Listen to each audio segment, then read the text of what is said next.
Ahí me pregunta María Carmela si vamos a grabar la clase de hoy. Ya la estoy grabando. No sé si vieron la semana pasada, la subí al entorno, la subí a un canal de YouTube y al entorno.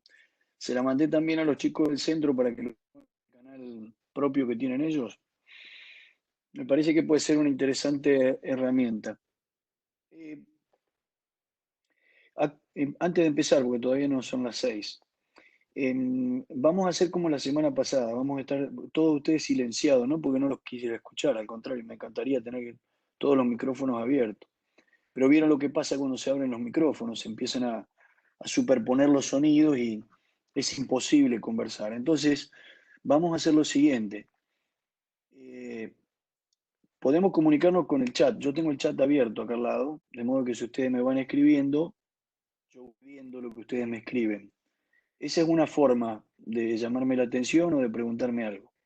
La otra forma, recuerden ustedes que tienen una manito para levantar ahí al costado, de modo que cuando quieren pedir la palabra pueden levantar la mano y entonces yo le habilito el micrófono al que levante la mano para que hable. Esa sería la segunda manera para trabajar. Eh,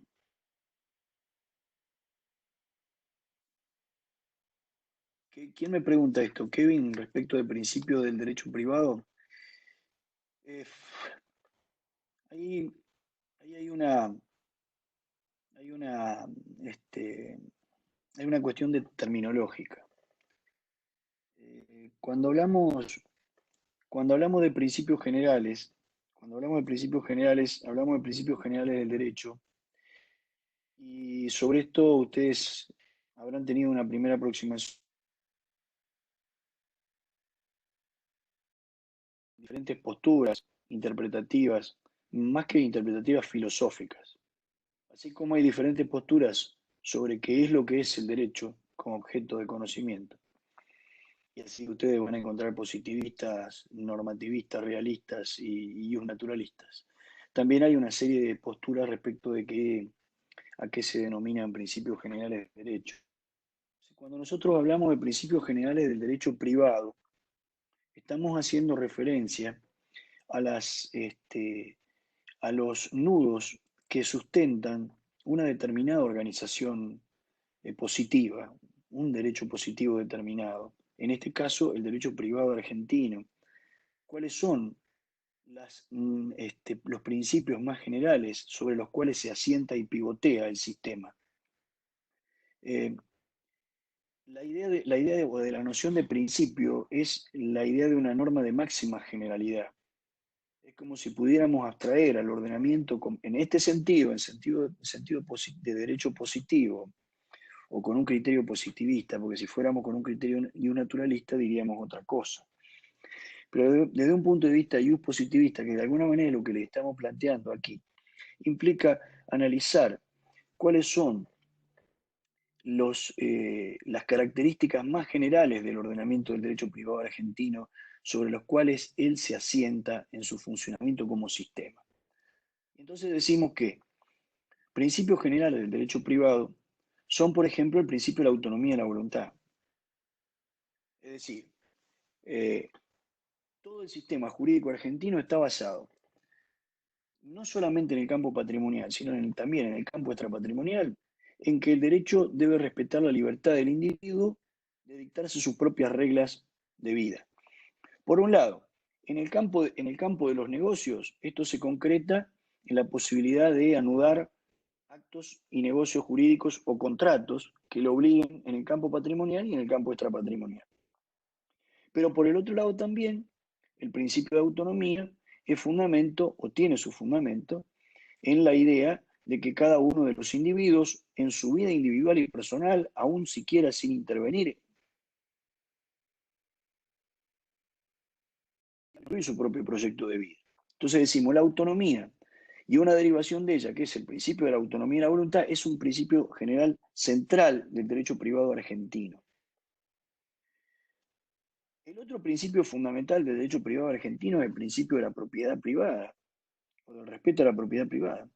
Desde la Constitución, en el campo de lo patrimonial, principio central es el principio de que cada uno de la posibilidad de apropiarse de determinados bienes y de ejercer un poder absoluto sobre eso, no absoluto, sino un poder exclusivo sobre, no, exclusivo sobre esos bienes, eh, apartando a los demás de la posibilidad de utilizar esto. La base del sistema constitucional argentino y como, como derivación del sistema constitucional del derecho privado argentino está sustentado en la autonomía, en la propiedad privada. Este es un segundo principio general muy importante. Otro de los principios generales que identificamos es el principio de buena fe, que nosotros lo tenemos consagrado en una norma específica en el nuevo Código Civil y Comercial, que no estaba en una norma en el Código Civil de Vélez, salvo en el año 68, que se había introducido en el 1198 como una norma de interpretación y de cumplimiento de los contratos. En el 1198 el Código Civil argentino decía, los contratos deben celebrarse, interpretarse y ejecutarse de buena fe. El nuevo Código Civil y Comercial, de estas reglas y otras más, por ejemplo, fíjense que digo reglas y no principios. Las reglas regulan situaciones particulares, describen una conducta determinada claramente y le atribuyen una consecuencia. Un principio es como si fuera que le extraemos la sustancia a las reglas y la sustancia última, como vendría a ser la esencia de la sustancia de las reglas. Estos serían los principios. En el Código Civil de Vélez no había una regla que era el principio. ¿Me explico? En el nuevo Código Civil y Comercial hay una norma, una regla, que refleja el principio naturalmente, el artículo 9, que dice, los derechos deben ser ejercidos de buena fe, principio de buena fe. ¿Sí? El principio de buena fe también es un principio general del derecho privado. Entonces ahí tenemos tres grandes principios. El principio de autonomía, el principio de autonomía y vendría a ser el principio de la autonomía de la voluntad también, como la derivación del principio de autonomía, el principio de propiedad privada, el principio de buena fe, y de ahí podríamos agregar algunos otros que a lo mejor no son sino derivaciones de estos tres grandes principios. Por ejemplo, eh, la idea de la igualdad, el principio de igualdad, no, en realidad me estoy olvidando, el principio de igualdad sería otro. Hola Felipe, ¿cómo andás? A Felipe le voy a habilitar el micrófono porque él es mi especie de conciencia, él me ayuda y no rebota. ¿Cómo andás Felipe? ¿Bien? ¿Me oís? Bien, bueno, me alegro. El principio de igualdad, entonces tendríamos principio de eh, propiedad privada, autonomía, buena fe y principio de igualdad. Obviamente los principios son tales, son de ¿cómo les diría? ¿Vieron cuando ustedes hacen un caldo de verdura que ponen toda la verdura y la ponen a hervir y después sacan el caldo y después le pasan el sedazo? ¿Qué es lo que le queda? Es la esencia. Pueden identificarse otros más. Hay algunos autores, por ejemplo, mi amigo Sau, que dice que el principio de equilibrio de las prestaciones es un principio general del derecho privado. Yo diría que sí, que puede ser concebido un principio general, pero también puede ser considerado como una derivación del principio del respeto a la propiedad privada. Es decir, que el principio del respeto a la propiedad privada es más general todavía que el equilibrio de prestaciones. O el principio de responsabilidad por las consecuencias de los propios actos, pero también les diría que esto es una consecuencia o una deriva del principio de propiedad privada. Con lo cual, ahora vamos a hablar de los principios, pero vamos a hablar de los principios del derecho en general, es decir, los principios constitucionales, principios y valores constitucionales, que esto es muy importante a los fines de la tarea que nos viene. Cuando hay muchos de ustedes, cuando contestaron la guía, hicieron un resumen, un raconto, un vademecum de una serie de reglas generales. Que no son verdaderamente principios generales, porque sino que son en realidad derivaciones de otros principios generales. Es decir, por ejemplo, algunos mencionan el principio general de que nadie puede transmitir a otro un derecho mejor y más extenso que el que posee. Esto es una regla derivada de lo que habitualmente sucede en las relaciones jurídicas cuando se trata de relaciones jurídicas derivativas, pero no es un principio general. no refleja un sustento básico de cómo se organiza el sistema jurídico del derecho privado argentino. ¿Es una regla general que sirve para interpretar y aplicar? Sí, sirve para interpretar y aplicar. Pero no podemos decir que tiene esta categoría de principio general porque le falta la sustancia esencial que tienen estos principios. Otro, la capacidad es la regla. También me tiraron como un principio general. Esto es una regla general que sirve para la interpretación y la aplicación, pero no constituye su sustancia, no constituye esto de la esencia del derecho privado. ¿Sí?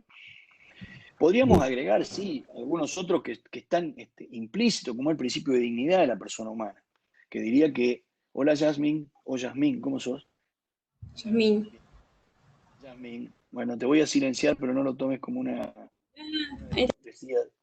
Ya les estaba diciendo que lo hacíamos por orden, para que no rebote el sonido.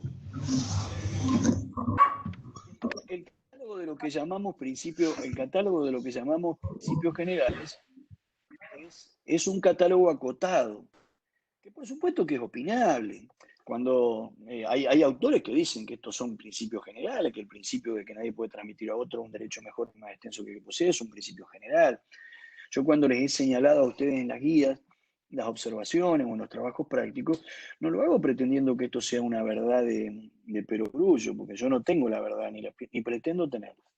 Tengo, como les dije, creo que la primera clase, lo digo siempre, tengo más dudas que certezas. Pero sí, lo importante es que ustedes reflejen o que tomen conciencia de que la noción de principio general implica la búsqueda de la última materia que sustenta un determinado ordenamiento jurídico positivo en el criterio que nosotros lo estamos analizando, es decir, con un criterio positivista.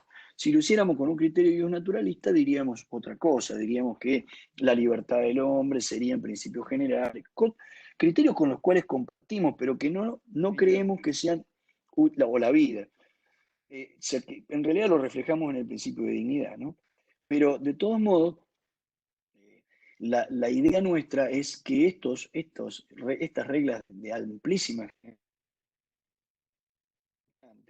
porque no solamente no son solo herramientas de interpretación del derecho, sino que son verdaderas normas jurídicas fundamentales que imponen mandatos de conducta. Cuando se dice que la buena fe es un principio general, lo que se está diciendo es que todos tenemos el deber de actuar de buena fe. Y que este deber de actuar de buena fe no es un consejo, es una norma jurídica. Y que si no actuamos de buena fe, porque eso es lo que dice el principio general de buena fe, lo que dice el principio general de buena fe es que al que actúa de buena fe se lo premia, al que actúa de mala fe se lo castiga. Esta es la regla que está contenida en ese principio general de buena fe. ¿Me explico? Jazmín, sí, hubo varios que tuvieron problemas para mandar la guía y los trabajos prácticos, la mandaron fuera de tiempo. Yo los corregí igual, a uno que fueron 10 minutos, que se tomaron unos Fernet y le hicieron a las 12 de la noche, otros 4 o 5 horas. Yo los corregí igual, digamos. La idea de los trabajos prácticos que ustedes los hagan. Probablemente vamos a ir ajustando y dentro de un par de semanas ya vamos a establecer en el seteo del entorno que no se van a poder incorporar más trabajos después de vencido el plazo. A partir de la semana que viene, la próxima guía que tienen, ya la van a ver, le cambié la modalidad, va a ser una guía objetiva, con pregunta verdadero o falso y alguna múltiple opción. Porque si no es mucho para corregir, son como 100 ustedes, son 100 guías y 100 trabajos prácticos por semana, son 200 y la verdad que entre preparar las clases, preparar el material y corregir todo, no damos abasto entre los 4. Y eso que ahora estamos mucho tiempo dedicados a esto, como estamos encerrados, tenemos un poquito más de posibilidad de dedicarnos a la actividad, pero de todas maneras después cuando se normalice la situación se va a poner más complicado. Así que las próximas guías van a ser de objetivas. Ya la próxima ya la bajé y subí una nueva. Ténganme un poco de paciencia porque yo en realidad el entorno lo venía usando con otro criterio para subir y ahora esto nos han planteado nuevos desafíos. Todas estas actividades, correcciones de actividades, exigen otro perfil. Bueno, ¿quieren que charlemos algo respecto de lo que hablamos la semana pasada o quieren que vayamos directamente al tema de hoy? Unidad 2.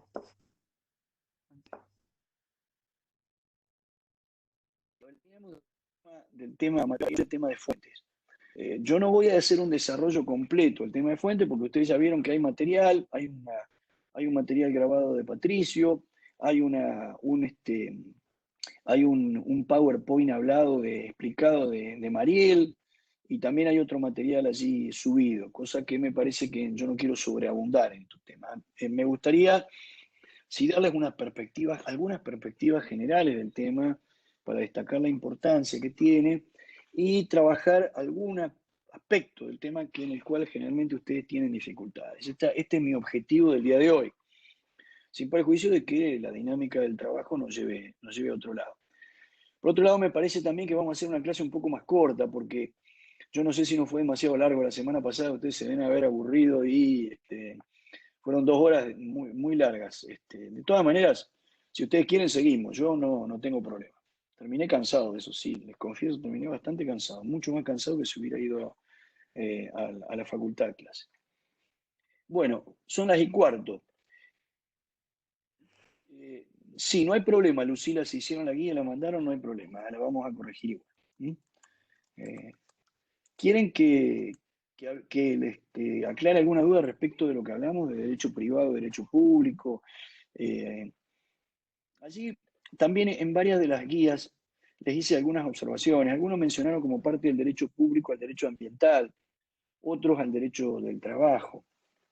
Y yo les he puesto que, no les he puesto que está mal, ni mucho menos, pero que hay algunas de estas ramas del derecho, como el derecho del trabajo y el derecho ambiental, que es discutible, o por lo menos no discutible. Está discutido si son realmente ramas del derecho público o no son ramas del derecho público. En la mayoría de los casos, sobre todo en materia de derecho laboral, de derecho del trabajo, se habla de la existencia de una especie de tercer género, sería una rama del derecho social, que no sería ni público ni privado, sino que estaría intersectando entre ambos conjuntos del derecho público y el derecho privado, y dentro de ese campo del derecho social se habla del derecho del trabajo y también del derecho ambiental. Si algunos engloban el derecho ambiental dentro del campo del derecho social, otros dentro del campo del derecho público y otros dentro del campo del derecho privado. Fíjense, ya lo vamos a ver la semana que viene. Francisco, no, todas no. Ustedes estaban terminando de entregar los trabajos hoy, así que están corregidos la gran mayoría, pero faltan todavía algunos para corregir, ya los iremos corrigiendo a lo largo de la semana. De todas maneras, no se preocupen porque esas notas son notas de concepto, no son notas de promoción. Lo que sí tienen que ustedes para poder regularizar es hacer la actividad. Y obviamente hacerla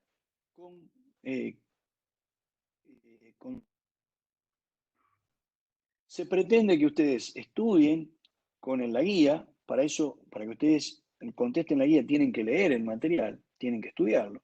Y con el práctico se supone que van aplicando parte de los contenidos que se van leyendo, con lo cual eso cierra el círculo del proceso de enseñanza-aprendizaje. No se aprende nada si uno no sabe aplicarlo, si no sabe transmitirlo a la solución de un problema, ¿no? Esto es lo que se llama traslación del concepto a la solución del problema práctico. De algo vamos a hablar hoy de ese tema también. ¿Qué duda? Cuando referimos la pregunta 8 a método del código, estamos refiriendo a cómo organiza el Código Civil y Comercial las materias. Ustedes saben que un código no es solamente una ley, como muchos contestaron cuando la compararon con la recopilación de leyes, sino es una forma de legislar organizada de acuerdo a una idea lógica. Entonces, lo que se le preguntaba en la pregunta 8 era qué diferencias de metodología tiene el Código de Vélez con el Código de Civil y Comercial de la Nación. Y aquí hay 2 diferencias fundamentales. La primera diferencia fundamental es que el Código Civil y Comercial contiene una parte general que el Código Civil de Vélez no tenía. Vélez conoció la primera experiencia de de trabajo de codificación, en realidad de precodificación con una parte general, que fue el esbozo de Freitas. Pero sin embargo, Pele, que conocía el esbozo y conocía también la otra tarea que le encargó el gobierno brasileño, que fue la consolidación de las leyes civiles, que en realidad lo que es la consolidación es una especie de recopilación de todas las leyes que estaban vigentes en el Brasil en aquella época, pero purgadas de las que estaban derogadas, por eso vigente, purgando las derogadas sobre el derecho civil. Entonces, cuando Freitas consolida las leyes civiles que estaban vigentes, utiliza un método. Ese método es el que sigue Vélez. No tiene una parte general, empieza con unos títulos preliminares sobre la ley, la aplicación de la ley en el tiempo y en el espacio, y después empieza con personas. Y sigue la idea del Código Civil es seguir la persona a través de su vida. Entonces, primero la persona y nace, persona humana, persona jurídica, nacimiento y comienzo de existencia. Después la persona y la familia, primer vínculo de la familia, sigue como la va siguiendo como en la vida. Después se relaciona con la familia. Vélez organiza en el libro primero persona, después familia. Después pasa al libro segundo, se relaciona con los demás, obligaciones y contratos. En el libro tercero, derechos reales, con las cosas, y finalmente en el libro cuarto se muere, sucesión. Esa es la idea que tiene Vélez. La idea del Código Civil y Comercial es la idea del esbozo de Freitas. Es una idea de Savigny. Cuando Savigny hace su sistema de derecho romano actual, al elaborar ese estudio sistemático del derecho romano, él descubre la noción de relación jurídica. Y a partir de esa noción de relación jurídica, que él estima que es la noción más general y esencial en la que puede resumirse el derecho, ya lo vamos a ver en la semana que viene, los romanos no la conocían. Para los romanos las tres grandes nociones eran sujeto, objeto y actio, acción. Y la acción referían al modo de actuar del derecho en justicia, vendría a ser algo así como la demanda. Esto vendría a ser las tres grandes nociones que los romanos, a partir de las cuales los romanos estructuraban el derecho. Sujeto, objeto y acción.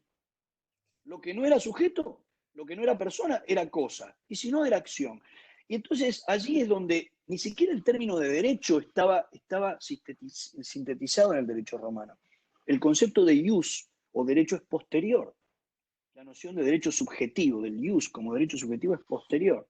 Allí es donde resulta importantísima la tarea de Savigny, porque Savigny descubre que hay una noción que es más abarcativa que la noción de persona, de objeto y de acción, que después se traduce en hecho y acto, no en fuente, hecho y acto, que es la idea de relación jurídica, como idea más abarcadora. Ahora, esa idea de relación jurídica es la que se utiliza como criterio para organizar las instituciones, para legislar y para codificar. Es la que se usa como base del método del esbozo de Freitas, es la base del método del Código Civil alemán y es la base del método del Código Civil y Comercial nuestro. Por eso es que tiene un libro primero que se llama Parte General. Libro primero, después de los dos títulos preliminares, que ya vamos a hablar de ese tema. Libro primero, ¿cómo se llama? Parte General. Y nosotros, ¿cómo se llamaba esta asignatura que hoy se llama Fundamento de Derecho Privado? ¿Se llamaba Derecho Civil? Derecho Civil. Parte General. Parte General. Uno, o Parte General. ¿Qué es lo que? La idea es que la relación jurídica y sus elementos esenciales, en lo que tiene de común, independientemente de cuál sea el contenido que tenga, en una forma autónoma. Serían las reglas más generales tendientes a organizar un ordenamiento determinado. Y después de esas reglas generales, que son aplicables a todo tipo de relación jurídica, sea que tenga un contenido familiar, sea que tenga un contenido patrimonial, o sea que tenga otro tipo de contenidos, todas tienen estas mismas esencias, objeto, sujeto, objeto y para la causa, reglas para la capacidad de los sujetos, reglas para la licitud de los objetos, reglas respecto de cómo se deben constituir los hechos y los actos jurídicos. Todas son iguales para todos, pero después de esto, general, para todas iguales, se regulan las relaciones jurídicas que tienen un contenido particular. Y entonces, en el libro segundo, el Código Civil y Comercial, trata de la primera parte especial, primer parte de la parte especial, relaciones de familia. Entonces, en la parte especial, libro segundo, tercero, cuarto y quinto, lo que hace el código es especificar las normas generales que estableció en la parte general en el libro primero. Entonces dice, bueno, a ver, capacidad.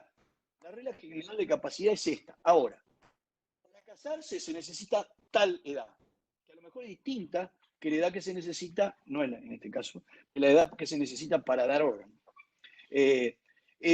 Para celebrar un contrato de compraventa hay que tener estas otras condiciones de capacidad. Para celebrar los actos jurídicos en general se debe seguir estas formalidades, pero si lo que tengo que hacer es un matrimonio, tengo que seguir esta otra formalidad. Si lo que voy a celebrar es una donación de un bien inmueble, tengo que utilizar esta otra formalidad. ¿Por qué? Porque esa está establecida en la parte especial para esa relación jurídica que tiene un contenido singular y que exige apartarse de las reglas generales. A eso nos referimos con la noción de método. Fíjense, nosotros todos los temas de la asignatura en lo que se refiere a la regulación de la ley, es decir, del código, están todos agrupados en el libro primero. Ustedes, para estudiar esta asignatura en lo que es las normas propias del código, que no agotan al derecho, ya vamos a verlo, se van a tener que prácticamente remitir exclusivamente a las normas de la parte general. Es decir, en el libro primero. Porque está todo concentrado aquí. Los chicos que estudiaban Derecho Civil primero, antes de la unificación, antes de la sanción del código, tenían que ir desde el título preliminar al libro primero para ver, pero para ver objeto de los derechos tenían que ir al libro tercero porque las bienes y las cosas estaban tratados con los derechos reales. Y para tratar los hechos y actos jurídicos que son fuentes de toda relación jurídica, tenían que ir al libro segundo porque este capítulo, este era un título que estaba encaballado entre las obligaciones y los contratos. Todo esto está concentrado hoy en la parte general. Este es el objetivo. El objetivo de la guía y el objetivo del práctico es que ustedes se familiaricen cómo usar el código y saber que en toda esta asignatura, cuando tengan que estudiar hechos y actos jurídicos, ¿dónde van a tener que ir a acudir? Y a veces esto es sencillo. Hay que buscar el índice. Los códigos tienen un índice, ¿ven? Miren, ¿lo ven? No sé si se ve. Sí, No se sé. ve. Tienen un índice. Entonces, en el índice ustedes tienen el método del código descrito. Como hicieron muchos que transcribieron en el trabajo práctico, algunos hicieron unos gráficos de torta hermoso, otros transcribieron el índice. Y está bien ese índice. Ese es el método, ese refleja el método, refleja cuál es la idea. La idea del codificador de 2015 es una parte general y parte especial. Y la otra singularidad metodológica que tiene el Código Civil y Comercial es que unifica la legislación de las obligaciones civiles y comerciales. Esto es fundamental. Es un cambio de criterio central. Pero cuidado, porque cuando dice se unifica la legislación civil y comercial, ¿me escuchan? No, cuando se dice se unifica, no significa unificar toda la legislación civil y comercial. ¿Por qué? Porque el código civil y comercial es un código que asume la idea de la existencia de muchos microsistemas. Es decir, ustedes cuando leyeron las características de un código, estábamos hablando de las características de los códigos del siglo XIX, es que el código tiene pretensión de unidad, ¿no? Eso leyeron, que el código es único, sistemático y que abarca una o varias ramas del derecho. Todas las normas de una o varias ramas del derecho. En realidad, este Código Civil y Comercial asume que desde su nacimiento, que las reglas que se deben aplicar para resolver los problemas propios del derecho privado no están exclusivamente en el Código Civil y Comercial, sino que hay una multitud de microsistemas. El Código Civil y Comercial es un central del derecho privado argentino, pero que sirve como una especie de sol alrededor del cual satelitan una serie de microsistemas que tienen autonomía y funcionamiento propio, aunque tienen que ser articulados con el Código Civil y Comercial. Vamos al derecho comercial, por ejemplo.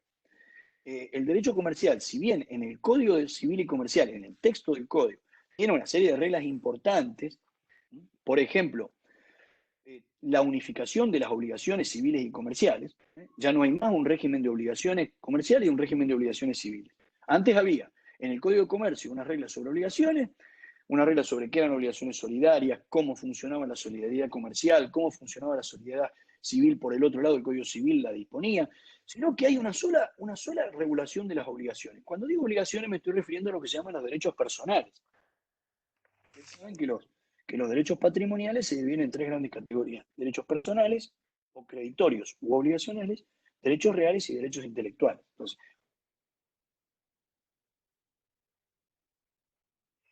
todo lo relacionado a los derechos personales tiene una única regulación. No interesa si son civiles o comerciales las actividades. Antes, de acuerdo a la actividad, el derecho obligación, el derecho personal tenía distintas características, porque estaba regulado una parte en el Código Civil y otra parte en el Código Comercial, a veces con criterios antagónicos. Hoy las obligaciones civiles y las comerciales son únicas, no hay distinción. Cuando tenemos que saber qué es una obligación solidaria, vamos al Código Civil y Comercial. No hay otras reglas sobre la solidaridad que las obligaciones, las reglas del Código Civil y Comercial. Cuando tenemos que saber qué es una obligación simplemente mancomunada, cómo se paga, efectos del pago, modo del pago, tiempo del pago, todo está arreglado en el Código Civil y Comercial. Ahora, se han incorporado al texto del Código Civil y Comercial contratos, es decir, especies de actos jurídicos bilaterales y patrimoniales típicos que son naturalmente comerciales. Por ejemplo, los contratos bancarios. Antes los contratos bancarios no tenían ni siquiera una ley especial. Ni siquiera había leyes, sino que había solamente normas derivadas de las reglamentaciones del Banco Central. Hoy hay en el Código Civil y Comercial normas sobre los contratos bancarios. Normas generales que hay que articularlas con otras normas. Ciertos contratos típicamente comerciales, como el franchising, por ejemplo, como el arbitraje, como el leasing, que han sido típicamente comerciales, hoy están regulados en el Código Civil y Comercial. No hay distinción, hay una sola regulación. Pero hay otras cuestiones que se mantienen reguladas, que son típicamente comerciales o propias del derecho comercial como que siguen en una legislación aparte. Por ejemplo, todo lo relacionado con los concursos y las quiebras, que es típicamente del derecho comercial, aun cuando, producto de este fenómeno de unificación, hoy ese régimen de concursos es un régimen de concurso que se aplica a los comerciantes, pero también se aplica a los que no son comerciantes. Si alguna persona que no es comerciante, como por ejemplo un profesional de una profesión liberal, un abogado o un médico, cae en cesación de pago, la liquidación unificada de su patrimonio se va a regir por la ley de concurso y quiebra, aunque no sea comerciante. Títulos valores. La ley de cheque mantiene su vigencia. Es decir, son normas especiales que no han sido incorporadas al código, con algunas advertencias, porque por ejemplo el código tiene algunas normas generales sobre títulos valores que hay que armonizarla con la ley de cheque, que hay que armonizarla con la ley de letra, con la ley de letra de cambio y pagaré. Hay otras que han mantenido su total independencia, por ejemplo las sociedades. Antes había una ley de sociedades comerciales, de la sociedad civil, para la sociedad civil. La ley de sociedades comerciales era aplicable para aquellas que se constituían como sociedades con el tipo de sociedades comerciales, aunque básicamente si no estaban constituidas regularmente, la distinción era la actividad. Si se dedicaba a una actividad comercial, era una sociedad comercial; si se dedicaba a una actividad civil, como por ejemplo la actividad agropecuaria, o la sociedad de profesionales, sociedad de abogados o de médicos, era una sociedad civil. Y se aplicaban las reglas del Código Civil, que eran distintas. Por ejemplo, en materia de responsabilidad de los socios. Hoy ya no hay más sociedades civiles y comerciales. Hay una sola forma de sociedad, que es la sociedad general. La Ley General de Sociedades, la vieja Ley de Sociedades Comerciales, 19.550, fue modificada por el Código Civil y Comercial en algunos aspectos, pero fundamentalmente fue modificada en el título. Hoy se llama Ley General de Sociedades. Entonces no hay más sociedades civiles y comerciales, hay sociedades. ¿Pero están en una ley aparte? Sí, están en una ley aparte. Pero el código no dice algo de las sociedades. Sí. El código en la parte general tiene reglas respecto de las personas jurídicas en general. Si ustedes ven, ya lo vamos a estudiar en el artículo 141 en adelante, ustedes van a ver una serie de reglas generales respecto de las personas jurídicas. Y estas reglas generales del 141 en adelante respecto a las personas jurídicas, ¿son también aplicables a las sociedades? Sí, son también aplicables a las sociedades. Es decir, el código no es único. El código no es único como pretendía ser el código de Vélez o como pretendía ser el código francés. Y esto nos lleva al problema que nos ocupa hoy, que es el problema de las fuentes del derecho. El Código Civil y Comercial asume lo que se llama la idea de que se ha producido una gran complejidad de modos de expresión normativa, que existe una gran profusidad de elementos a los cuales acudir para resolver un problema en derecho. Esto es básicamente la interrogación de qué es lo que son las fuentes del derecho. ¿Sí? Si nos ponemos a desbrozar el tema, nos vamos a encontrar con grandes problemas, porque es un tema muy complejo desde el punto de vista de la filosofía del derecho. Es más, el tema de las fuentes, Petri en el tratado de Rubinsal, es un problema que excede la cuestión del derecho privado en sí, sino que es una cuestión que es más propia de la filosofía del derecho e incluso es más propia del derecho constitucional que del derecho privado. Si ustedes se fijan en el título preliminar del Código Civil y Comercial, cuando habla de interpretación y aplicación del derecho y habla primero del derecho y después de la ley, en el artículo 1 y después en el artículo 4, en realidad el Código Civil y Comercial se está arrogando la facultad de regular un problema que excede al derecho privado, que excede al derecho civil y al derecho comercial, que es un problema del derecho en general. ¿Cuáles son las fuentes del derecho? Es decir, ¿cuáles son los modos a través de los cuales se expresan las normas jurídicas? En un lenguaje simplificado de algunos autores. O como bien dice Cueto Rúa, quien cita con mucho criterio Carlitos de Petris, ¿cuáles son los elementos objetivos a los cuales el intérprete acude para justificar y sustentar una decisión que adopta? No son una materia exclusiva del derecho privado. Estas normas que están contenidas en el título preliminar del Código Civil y Comercial son en realidad, no se aplican solamente al derecho privado, también se aplican al derecho público. Como bien dicen algunos constitucionalistas como Pérez Luño, por ejemplo, en realidad estas normas son normas que tendrían que estar en la Constitución. Por ejemplo, les voy a dar el artículo 5. Las leyes rigen después del 8º día de su publicación oficial o del día que ellas determinen. ¿Usted cree que esta norma es aplicable solamente, o piensan que esta norma es aplicable solamente al derecho privado, al derecho civil, al derecho comercial? Digo, cuando nos preguntamos desde cuándo entra a regir el decreto 320 del Poder Ejecutivo de la Nación, el decreto de necesidad y urgencia que nos mandó a todo a casa y nos encerró todo en casa. ¿De cuándo entra en vigencia? ¿A qué norma va a acudir un juez cuando tenga que interpretar, cuando tenga que resolver un problema sobre si el tipo salió de su casa antes? El artículo 5 del Código Civil y Comercial. Pero, ¿y esta norma? ¿Y por qué? Si estamos hablando de derecho público, porque estamos hablando de una decisión de emergencia del Poder Ejecutivo que te prohíbe salir a la calle, por ejemplo, te prohíbe abrir tu comercio. Estamos hablando del ejercicio del poder de imperio por la cuestión de la emergencia sanitaria, ¿no es cierto? ¿No es derecho público? Sí, es derecho público.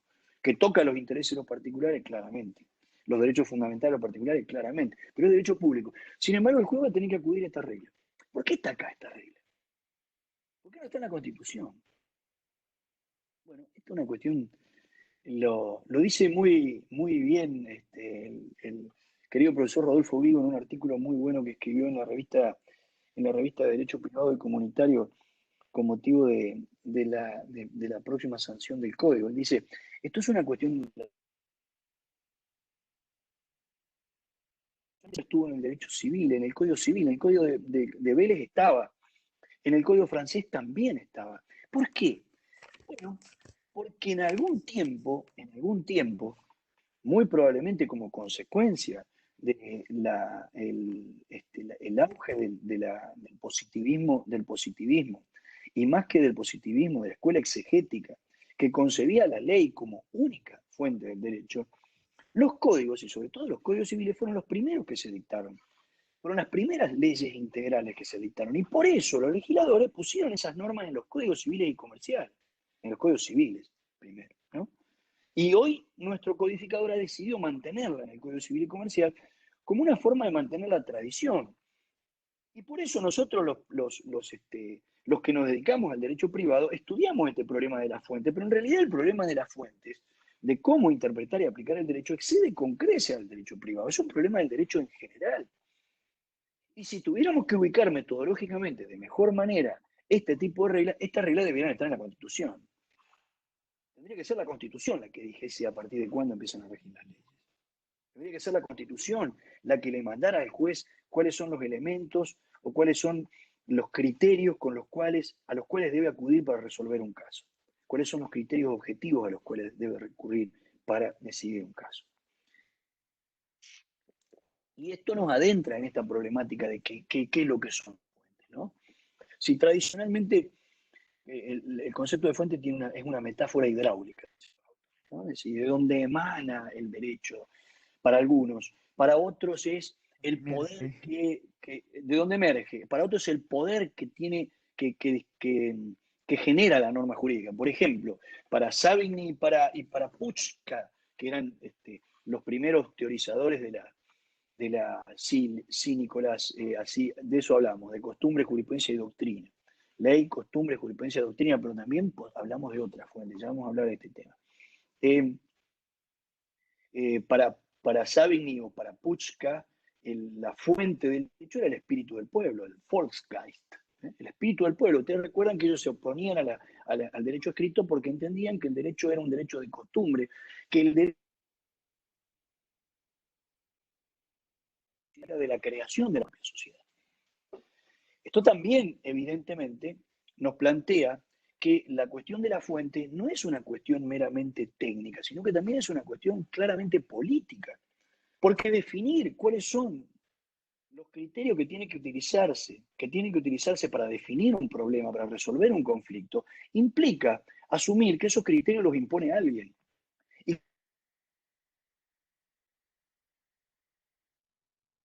Y que de quien lo impone es quien detenta el poder.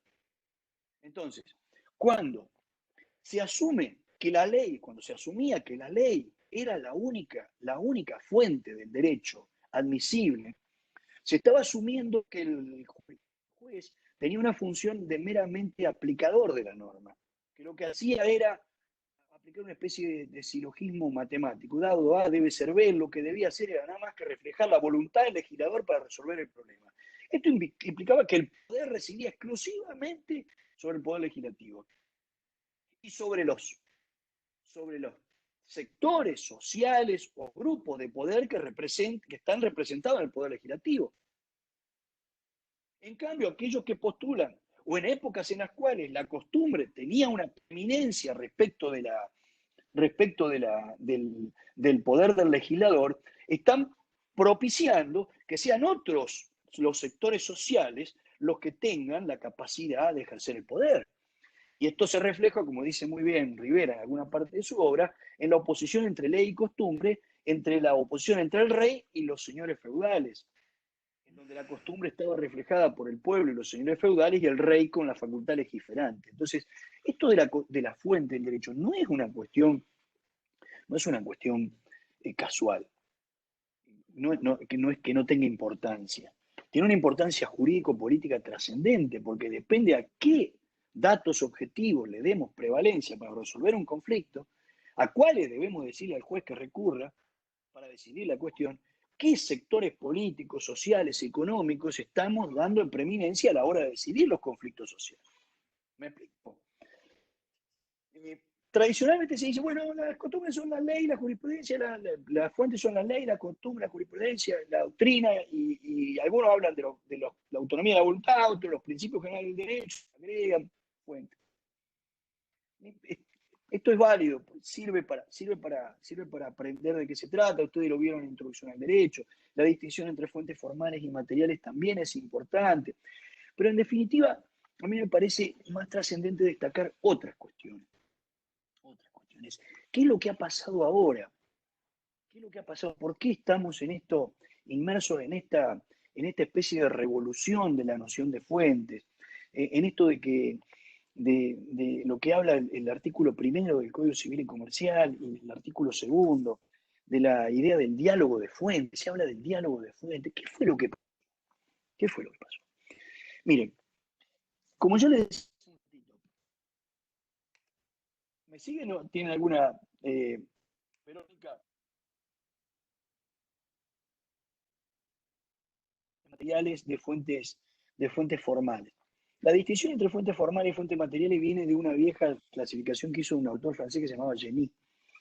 Genie decía que fuentes formales son la expresión, son la expresión de la norma derivada de una autoridad del Estado y que se imponen al intérprete, mientras que las fuentes materiales son aquellas que surgen de la interpretación libre del juez que le pueden ayudar a la convicción de resolver de una determinada manera. Entonces acude a fuentes científicas, sociales.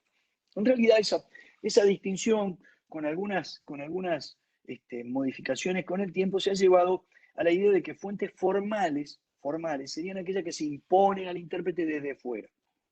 Es decir, que el intérprete no puede elegir entre si las aplica o no las aplica. Mientras que fuentes materiales son las que se les imponen al intérprete desde dentro, es decir, aquellas que el intérprete utiliza si lo convencen, que son útiles para resolver un problema, pero no la idea de la distinción de fuentes formales y fuentes materiales. Como vamos a ver ahora, pareciera que esta distinción entre fuentes formales y fuentes materiales de alguna manera empieza a ser superada por otros criterios. ¿Me explico, Verónica? Sí, te escucho. Eh, la- el concepto de laguna del derecho es muy importante porque es un concepto.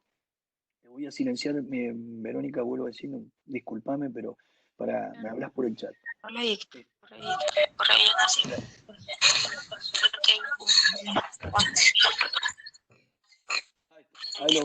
no, me queda alguien que esté. Ahí está. Bueno. Eh, Tradicionalmente en el sistema de derecho continental europeo, el nuestro, sobre todo a partir del momento de la codificación, que coincide con el auge del liberalismo, del positivismo y de la escuela exegética, la única fuente del derecho era la ley. La única fuente del derecho era la ley. Cuando hablábamos de la ley, decíamos el código. El juez tenía que resolver la cuestión siempre de acuerdo a lo que el código le decía. Primero porque el código era único, no había otras normas. ¿Sí? Y en segundo lugar porque la ley era la expresión de la voluntad popular. Revolución Francesa, piensen ustedes, era la expresión del poder de la burguesía llegado. Y que ese poder de la burguesía se imponía sobre toda la sociedad porque él tenía la legitimidad democrática de la soberanía del pueblo. Entonces el juez no podía arrogarse otra facultad que simplemente ser una especie de mudo obediente de la voluntad del legislador. Por eso fíjense usted, de acuerdo a la voluntad del legislador, decía Vélez. A ver, Felipe, ¿me oís? No, a Felipe ahora te silencié también a vos. Perdón, Felipe. Hola. ¿Me oís, Felipe, ahora? Sí, sí, perfecto. Bueno, fíjate después en el Código Civil, así no me distraigo acá. Fíjate cuál era la norma de Vélez que decía que la ley debe ser interpretada de acuerdo a las palabras del legislador y la voluntad del legislador. Lo que decía con esto, con este criterio, era que el juez, cuando hablamos del juez decimos el intérprete, lo que tenía que hacer era aplicar automáticamente la ley. El juez ni pensaba, aplicaba. Esto también tenía que ver con la vieja idea positivista y racionalista de que el legislador podía prever todas las situaciones habidas y por haber en la sociedad, cuando en realidad es imposible que el legislador las prevea, con lo cual el juez en realidad, si tenía que ser un mero aplicador de la ley, era difícil que pudiera hacerlo. Entonces le costaba esta situación. Esta idea empezó a entrar profundamente en crisis con dos fenómenos. El primero de los fenómenos, el fenómeno de la dispersión legislativa. En un primer momento la capacidad de dictar la ley se concentró exclusivamente en el Poder Legislativo, entonces era bastante más fácil saber cuáles eran las leyes. Pero después, la capacidad de legislar o el poder de legislar empezó a asumirlo también el Poder Ejecutivo. Durante mucho tiempo, durante la época en la cual el Estado empezó a intervenir en la economía, el Poder Ejecutivo empezó a dictar normas. Primero reglamentarias de las leyes, pero con contenido verdaderamente legislativo, y después asumiendo la función del legislador. Decreto de necesidad de urgencia, decretos leyes. No nos olvidemos, por ejemplo, que en la Argentina, desde el año 30 en adelante, tuvimos mucho más tiempo de gobiernos militares donde el Congreso no funcionó y las normas eran dictadas por el Poder Ejecutivo. Es más, miren lo que está pasando ahora. Hoy, en la Argentina, no decimos nada porque supuestamente le tenemos miedo al coronavirus, que nos vamos a morir, que la emergencia sanitaria y todo lo demás, pero el Poder Ejecutivo se está comportando como si fuera el Poder Legislativo. Tendríamos que ponernos a pensar en este tema, porque como yo les decía recién, estamos tomando decisiones tan graves como, por ejemplo, prohibir a los ciudadanos que salgan a la calle. Y esto es lo que estaba diciendo yo, Agustín. Conversando con amigos, algunos de ellos estábamos haciendo un Zoom, una peña en Zoom el sábado a la tarde. Y hay uno de mis amigos que vive en Barcelona y otro que vive en Estados Unidos, Nueva York, que es médico. En Estados Unidos, por ejemplo, no les han prohibido salir a la calle. A nadie se le ocurre prohibirle salir a la calle. ¿Por qué? Porque el Poder Ejecutivo no puede prohibirle salir a la calle. Es más, tampoco puede el Poder Legislativo prohibir salir a la calle. Aún usando los poderes de guerra que esto y lo otro, seguramente tendrían un problema, porque algún juez federal le va a decir que esas normas son contrarias a la Constitución Nacional. Nosotros no nos preguntamos esas cosas. Yo no digo que salgamos a violar En caso de estado de la sitio, cuarentena o el aislamiento. Bueno, ahí tenés otra situación. En la Argentina, el estado de sitio, que supuestamente es una decisión excepcional, primero está en la Constitución, que la Constitución de Estados Unidos no está. Es excepcional, pero de todas maneras en Argentina se usó mucho menos excepcionalmente de lo que debería haberse usado. Se usó para situaciones muy distintas. Por ejemplo, se usó para perseguir a personas que pensaban políticamente distinto. Entonces, la constitucionalidad del estado de sitio es clara. ¿Por qué? Porque la propia constitución nuestra la establece. Sí, es verdad. Pero cómo se utiliza el estado de sitio es distinto. Alguien me pregunta, ¿qué me parece que si está cerrado como está cerrado el Congreso? ¿A ustedes les parece? Ustedes saben que los decretos de necesidad y urgencia tienen que ser sometidos dentro de un plazo determinado a un análisis de una comisión bicameral del Congreso. ¿Ustedes saben cuántos decretos se dictaron hasta ahora? Como 30. ¿Saben que la comisión bicameral del Congreso no se reunió nunca y nunca revisó esos decretos desde que se dictaron? ¿Podría haberse reunido o no? ¿No estamos nosotros reunidos? ¿No podrían reunirse los legisladores integrantes de la comisión bicameral para analizar los decretos de necesidad de urgencia? Sí, podrían haberlo hecho. No, no se ha hecho. El Congreso está cerrado. La Argentina está en la exclusiva mano del presidente de la República. Yo creo que básicamente el presidente de la República ha hecho las cosas bien, no todo lo que ha hecho, pero bueno, básicamente. Pero no voy a eso. Voy a que tomemos conciencia nosotros como ciudadanos que naturalizamos cuestiones que no son naturalizables. Probablemente las naturalizamos porque estamos peligro. a tener un papá y una mamá que nos cuiden. Y entonces nos sentimos cuidaditos. Y la libertad nos da miedo. Nos da miedo porque nos podemos lastimar con la libertad. Y esto es algo que tenemos que tener muy en cuenta y tenemos que pensarlo para, para someter al tamiz de la crítica a este tipo de cuestiones. ¿No? Lo digo como una cuestión colateral, pero que es importante. Fíjense ustedes, inflación legislativa. Hoy no solamente legisla el Poder Legislativo, también legisla el Poder Ejecutivo. Dicta leyes con contenido material, aunque no sean leyes en sentido formal porque no hayan pasado por el procedimiento constitucional. Pero son leyes en el sentido que tienen contenido de generalidad. Establecen obligaciones para un conjunto indeterminado de sujetos.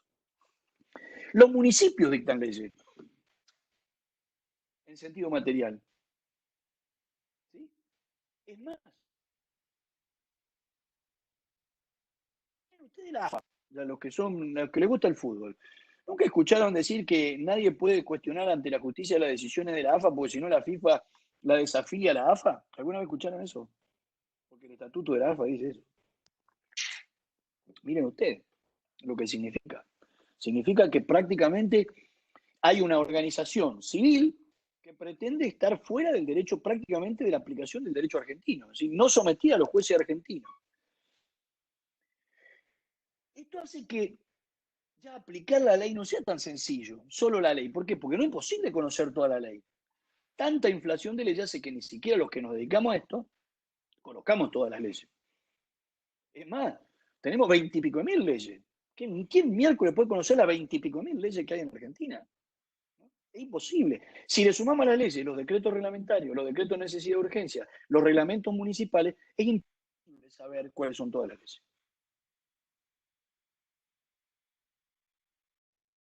El segundo gran tema que conspira contra esta idea de que la ley es la única fuente que el intérprete la tiene que aplicar matemáticamente, es lo que se llama el proceso de tránsito del Estado de derecho legal, de derecho, al Estado constitucional de derecho.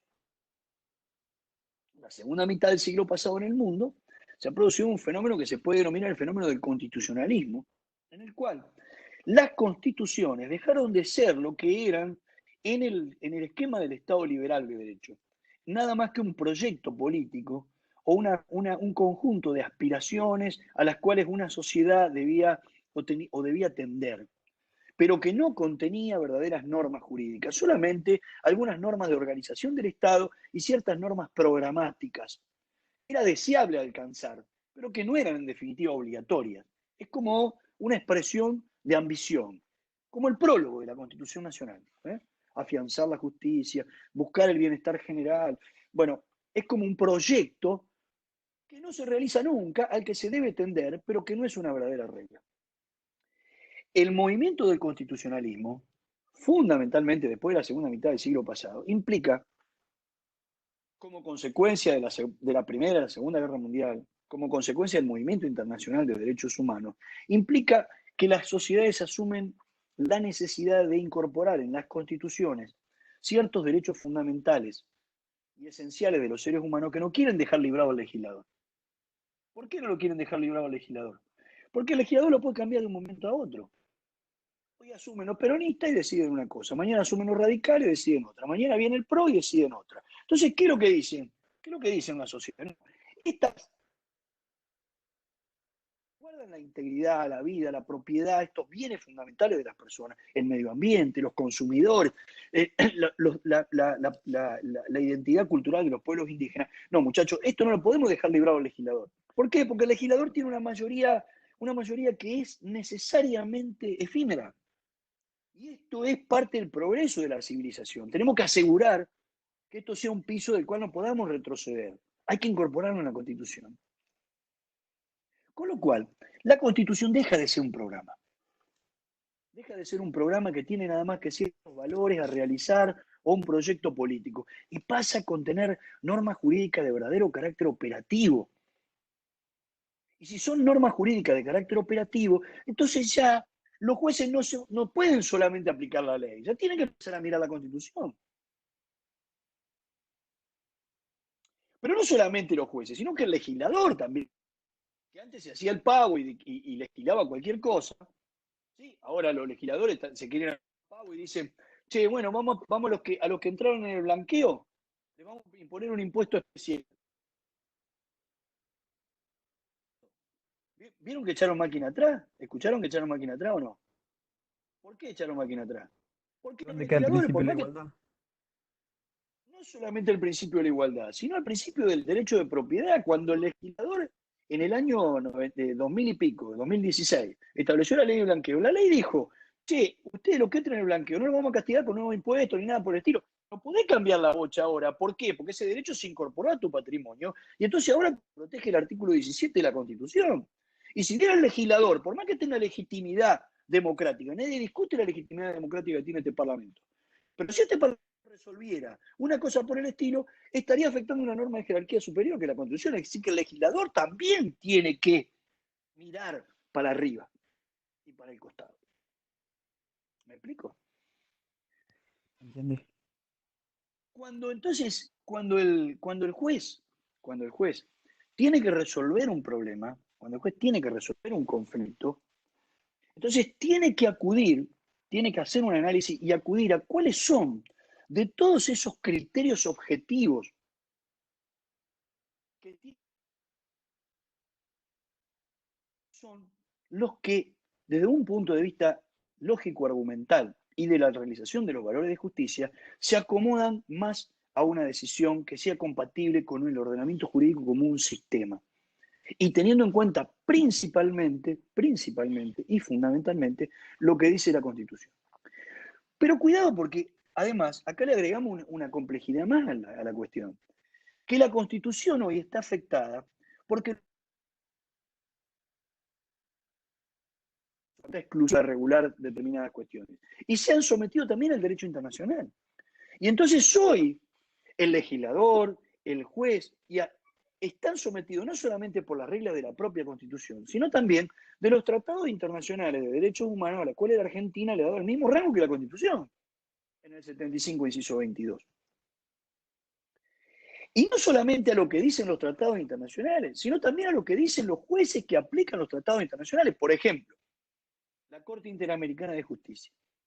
La Corte Interamericana de Justicia, en el caso Almonacid, ha dicho con claridad que los criterios que la Corte Interamericana utiliza para interpretar y aplicar la Convención de Derechos Humanos del Pacto de San José de Costa Rica no solamente son obligatorios para la propia Corte, sino que son obligatorios para los propios jueces inferiores de los países signatarios del tratado. Es decir, que si un juez civil y comercial de la ciudad de Santa Fe tiene que resolver un problema, no solamente tiene que analizar cuáles son las leyes que son aplicables, cuáles son las normas de costumbre que puede haber, cuáles son los criterios jurisprudenciales que abonan argumentativamente la decisión, sino que además tiene que consultar las reglas de la Constitución, las reglas de los tratados internacionales y las decisiones de la Corte Interamericana. No podría un juez civil y comercial argentino tomar una decisión que sea contraria a un criterio sentado por la Corte Interamericana. Ustedes imaginan la complejidad que tiene el problema. Con lo cual, es muy difícil hablar hoy de jerarquía de fuentes. Es muy difícil hablar hoy de si la ley es más importante que la costumbre, si la costumbre es más importante que la jurisprudencia. Hoy en realidad lo que debe analizarse es, como bien dice el artículo 2, el artículo 3 del Código Civil y Comercial. El juez debe resolver los asuntos que se han sometido a su jurisdicción mediante una decisión razonablemente fundada. En realidad, como dice Rodolfo Vigo, no debiera decir razonablemente fundada, debiera decir fundada razonablemente. ¿Qué es lo que significa esto? Que el juez, cuando adopta la decisión, tiene que elegir entre todos esos insumos: ley, costumbres, criterios jurisprudenciales, principios generales del derecho, principios y valores de la Constitución, tratados internacionales, normas operativas de la Constitución, y tiene que construir una decisión que tenga la suficiente razonabilidad. Quiere decir razonabilidad, que pueda ser contrastada con criterios objetivos y supere ese test de contraste sin alterar los principios y los valores establecidos por las normas fundamentales. Si el juez no puede decir, yo voy a resolver este problema aplicando la ley, de este menor, aplicando esta regla del Código Civil y Comercial que dice que el menor que tiene tal edad, no, un momento, esta regla, cuando yo la aplico en este caso concreto, esta regla del Código Civil y Comercial, una norma que dice que dado A debe ser B, si yo la aplico a este caso concreto, la decisión que yo tomo puede ser sometida a un test de constitucionalidad, a un test de convencionalidad, es decir, es compatible con los principios generales de protección de los derechos fundamentales del niño contenidos en la Constitución Nacional y en los tratados internacionales, o no es compatible.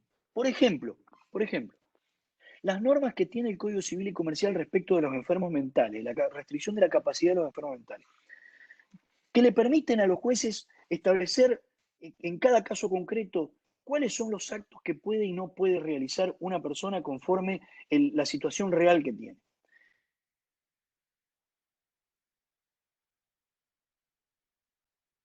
salió un par de fallos de corte muy, pero muy interesantes, revocando la sentencia de una sala de la Cámara Civil de la capital, una de las salas más importantes de la capital, que tenía el siguiente criterio. Como los tipos no están de acuerdo con esto de que no haya incapacidad absoluta, entonces ellos creen que hay ciertos casos en los cuales la enfermedad mental es tan grave que hay que establecer una incapacidad absoluta y al sujeto establecerle un curador que lo represente en todos los actos de la vida civil. ¿Qué hacen? Establecen una incapacidad absoluta por una vía indirecta. Dicen, esta persona, Juan de los Palotes, no tiene una enfermedad mental que le va a impedir hacer por sí mismo: comer, caminar, respirar, ir al baño, manejar, comprar, vender, alquilar. Es decir, hacen un vademecum de actos prohibidos que implica, no puede casarse, no puede ejercer la responsabilidad parental, no puede Incluso decidir privarle la sobre libertad, decía, ¿no? alguno, privarle la libertad también o restringirle la libertad ambulatoria, que en definitiva los convierte en un incapaz absoluto de hecho.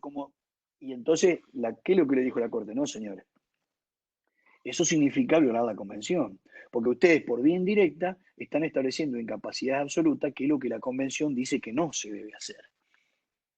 ¿Me explico? Entonces, esa decisión que en apariencia se ajusta a la regla, porque la regla dice, vamos a leerla para que ustedes lo vean.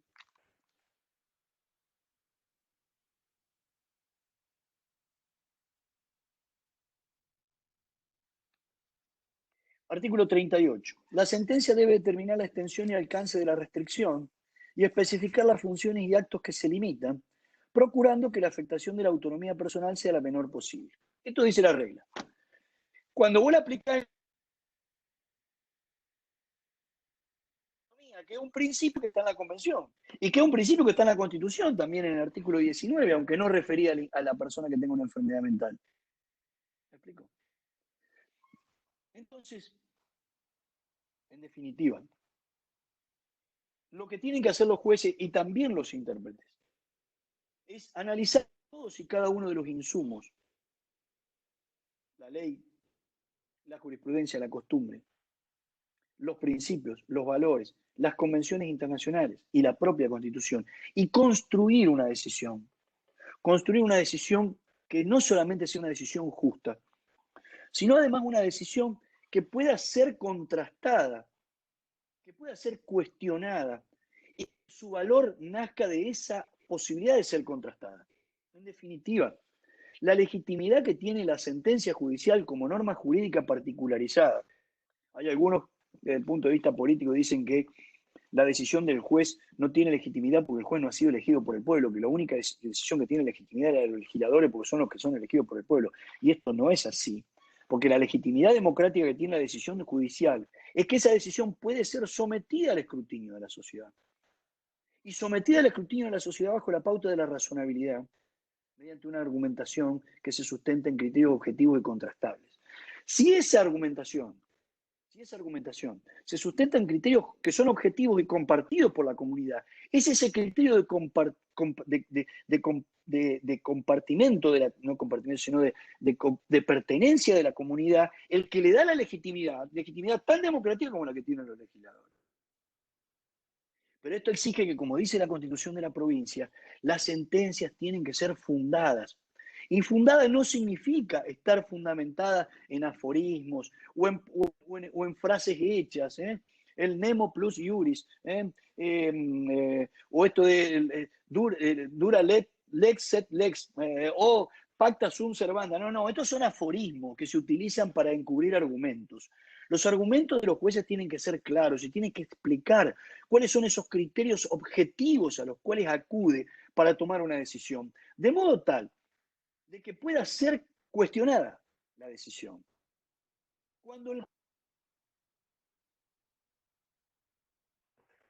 Sin acudir a estos criterios objetivos que son la fuente del derecho, cuando resuelve sin acudir a estos criterios objetivos, se dice que el juez incurre en arbitrariedad, porque en definitiva la decisión está fundamentada en su propia voluntad y exclusivamente en su propia voluntad. No es que la decisión del juez no esté sustentada en la voluntad del juez, claramente, sí, pero el juez explícitos, ¿Por qué tienen que ser explícitos? Porque tienen que poder ser cuestionados. ¿Por quién? Por el superior, pero también por nosotros, por los ciudadanos de a pie. Todos y cada uno de nosotros tenemos que tener la posibilidad de contrastar esa decisión judicial, de ver cuáles son los criterios que utilizó. ¿Por qué utilizó esta ley? ¿Por qué no utilizó esta otra norma? ¿Por qué la utilizó en este sentido si la podría haber interpretado en este otro sentido? ¿Por qué la utilizó y la utilizó en un sentido que no es compatible con este principio, con este valor de la Constitución Nacional? Y esto es muy importante, y muy importante. Muy importante, ¿por qué?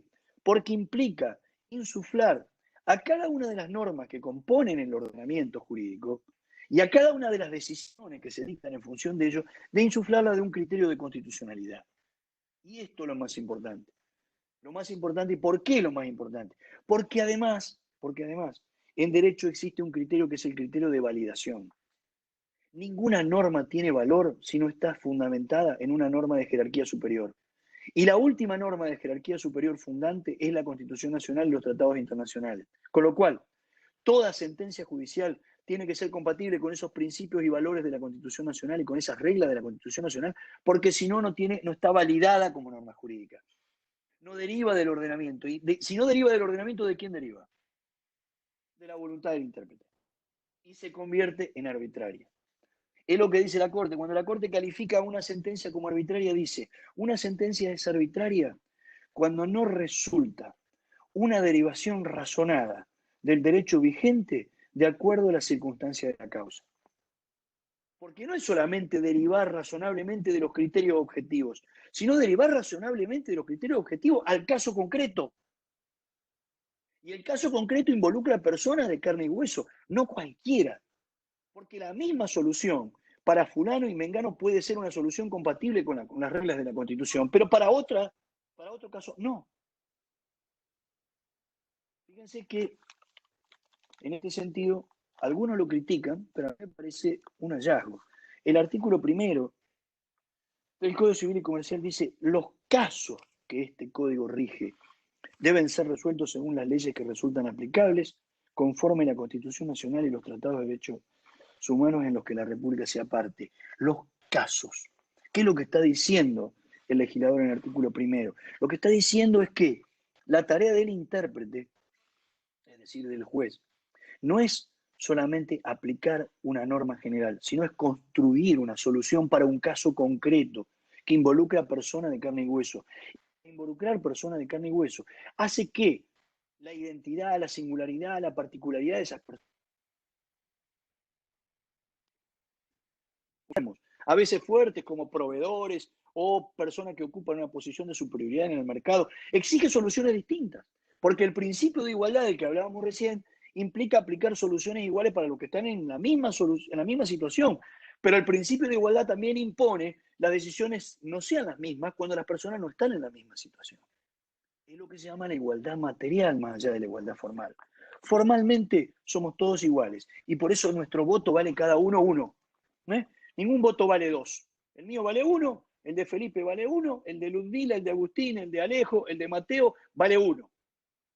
Pero si Mateo, Felipe, Calalo, Agustín, a todo esto, hay uno que puso Calalo Reina en el trabajo, profesor Calalo Reina, me pareció muy gracioso en el trabajo práctico.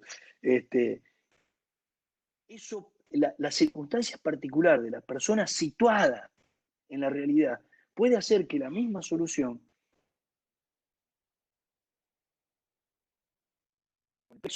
con el plexo de principios y valores aplicables y en otro caso no ser compatible con ellos.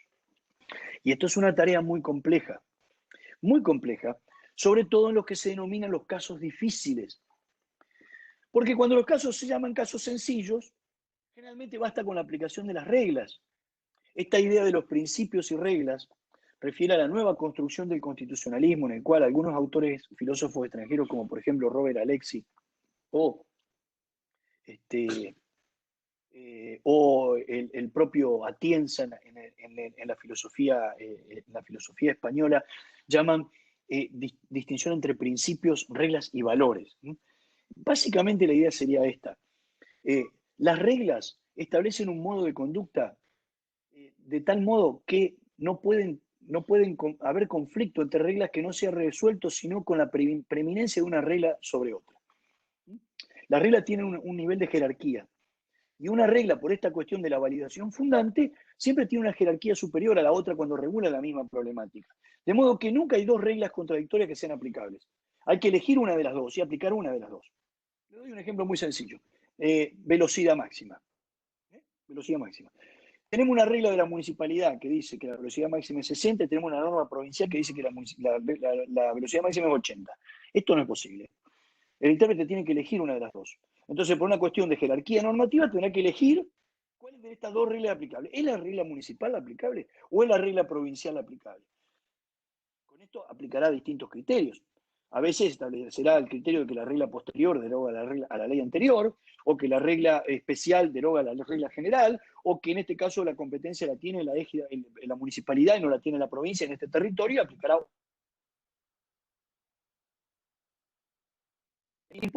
la de 60 y la de 80. ¿Me explico? Sería como decir que una chica está un poco embarazada y otro poco no. No puede. O está embarazada o no está embarazada. Esto es un juego de blanco o negro, como el binario de 0 y 1 de las máquinas computadoras. Pero cuando se trata de principios, la cuestión es distinta. Los principios no se excluyen unos a otros. Y esto es lo que se da en lo que se llama la teoría de los derechos fundamentales.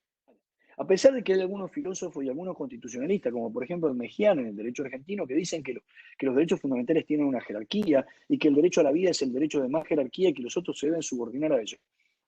La parte más, o por lo menos la que uno más comparte y de la filosofía del derecho, es que los principios no se excluyen unos a otros, sino que los principios se articulan.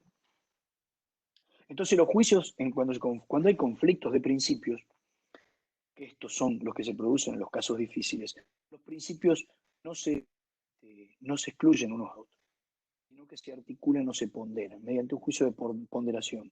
Lo que tiene que hacer el intérprete cuando hay dos principios que están en conflicto es tratar de articular de tal manera que la decisión llegue a la máxima realización posible de cada uno de esos dos principios. Los dos deben realizarse de la máxima manera posible. A esto es lo que se llama juicio de ponderación. No hay una exclusión, sino una ponderación. Por ejemplo, cuando confluyen derecho a la vida con libertad religiosa, como en el caso de los testigos de Jehová. Sí, la cuestión es muy compleja. ¿Qué es lo que algunos en el caso del Mejiano dirá el derecho a la vida prevalece sobre esto, y si un testigo de Jehová no se quiere transfundir, como el derecho a la vida es más importante, entonces el juez tiene que hacer prevalecer el derecho a la vida y obligarlo al testigo de Jehová que se transfunda, aunque él no quiera. La Corte ha dicho lo contrario, ha dicho, en este caso, por más que la vida sea un valor preponderante que uno debe tratar de realizarlo de la mejor manera posible, no hay ningún juez que pueda sustituirse a la decisión del propio sujeto, porque es un sujeto autónomo, y si no le respetamos la autonomía, le estamos violando su dignidad, con lo cual es el único que tiene facultad de decidir. Entonces yo no decido por la vida o por la... No, lo que decido es que la máxima realización de esto es que la vida y la autonomía prensa e intimidad, por ejemplo. ¿En qué caso debe prevalecer la libertad de prensa sin censura previa? ¿En qué caso debe prevalecer el derecho a la intimidad? Y la Corte dirá, en algún caso el derecho a la intimidad debe prevalecer sobre la libertad de prensa, sin anular la libertad de prensa. Por ejemplo, como pasó en el caso de Menem contra Editorial Abril. O en otro caso dirá, no, el derecho a la intimidad debe prevalecer el derecho a la intimidad sobre la libertad de prensa, como sucedió, por ejemplo, en Ponseti de Balbín, en donde la Corte dijo que la libertad de prensa había sido ejercida irregularmente, que por ende debían la editorial que había publicado una foto de Balbín en su lecho de muerte, clandestina, era un ejercicio irregular del derecho a la libertad de prensa y que debía indemnizar los daños y perjuicios que le había causado a la familia de Balbín, el daño moral que le había ocasionado con motivo de la publicación de esas fotografías. Ustedes se dan cuenta que no es sencillo cuando enfrentamos este tipo de valores, cuando nos encontramos con estos conflictos humanos, ¿no? Es decir, el padre que viene y dice, yo no quiero que mi hijo se transfunda porque yo soy testigo de Jehová. No es el mismo caso el que viene una persona adulta, de mayor edad, que dice, yo no me quiero transfundir. Entonces, la Corte dice, bueno, un momento, la autonomía es fundamental en este sentido, pero si el sujeto de cuya vida se trata no es autónomo, Y entonces, si yo puedo sustituir la decisión por el padre, también puedo sustituirla por el juez. Entonces aquí el juez es el que dirá, bueno, ¿qué valor prevalece?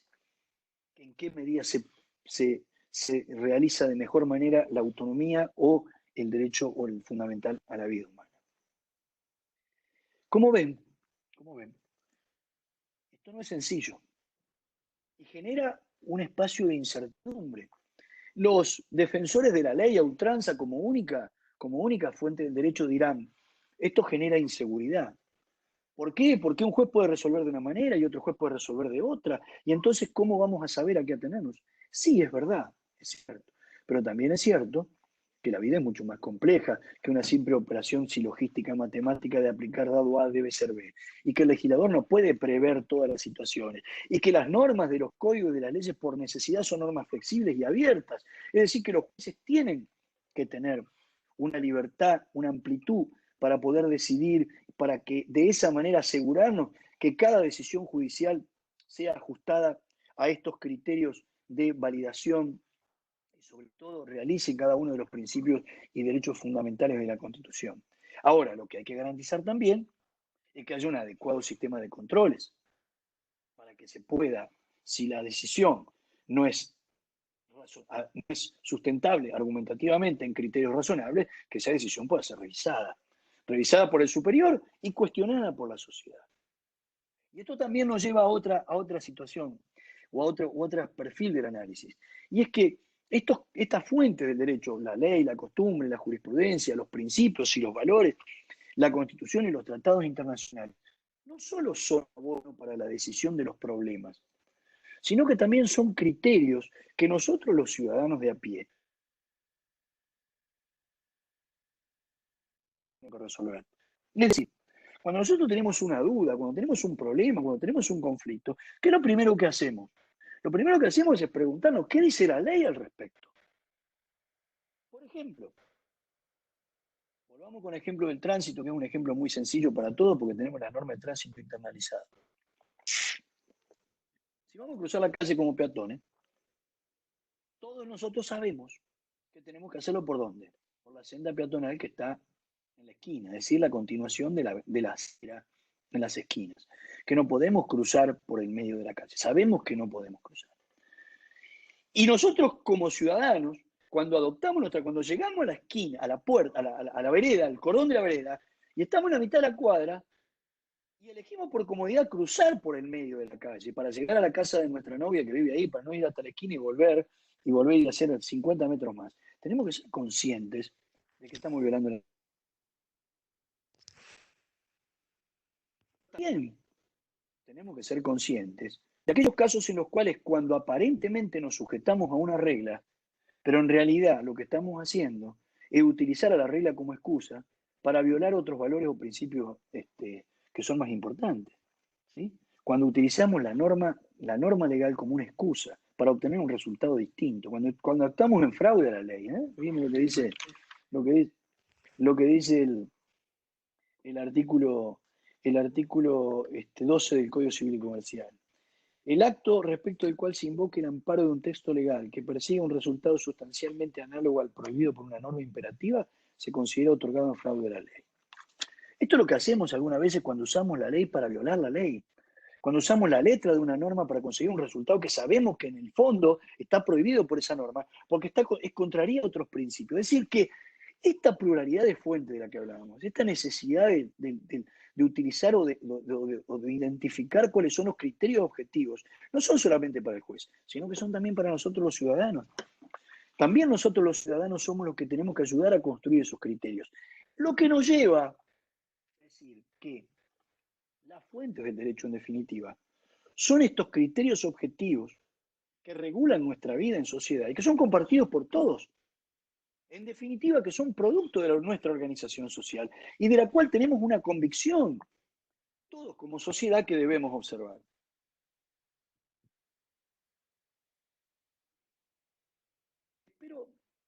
Espero con esto haber hecho una síntesis de la problemática más importante de lo que es esto del diálogo de fuentes, de la función de la interpretación, de la multiplicidad de fuentes, del rol de los principios, de los valores, de la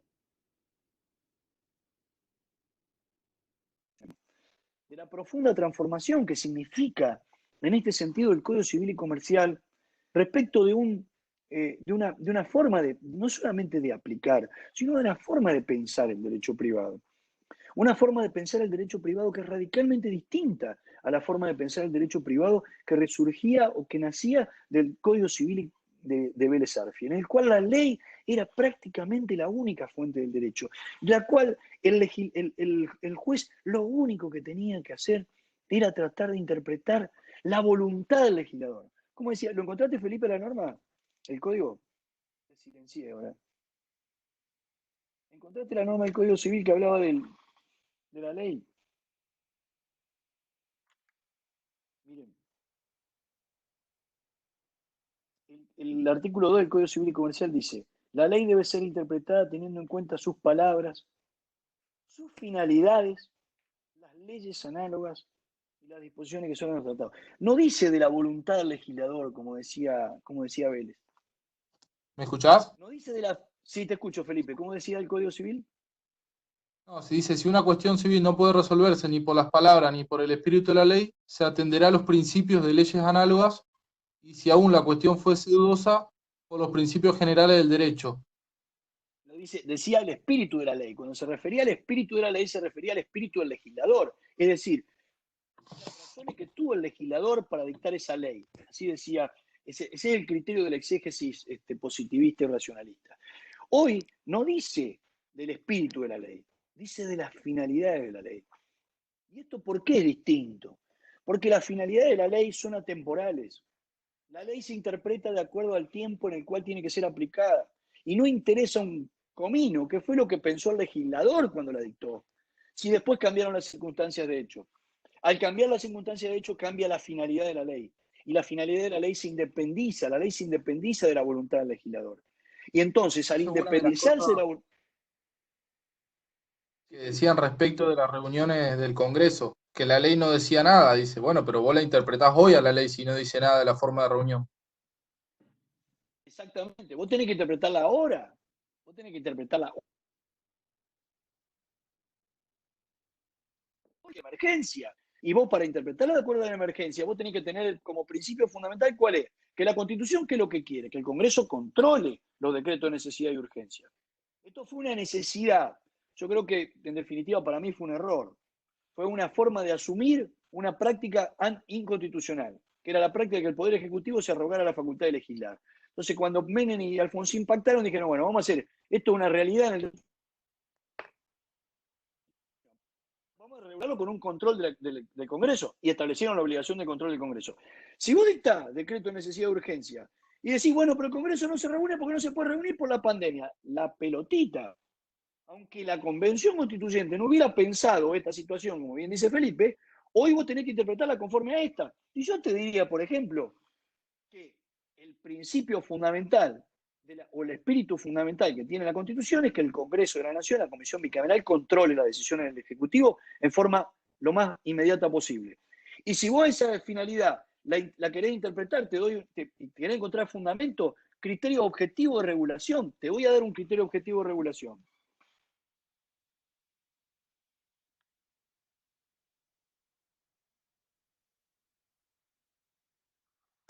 Artículo 158 del Código Civil y Comercial. Gobierno, administración y fiscalización de las personas jurídicas.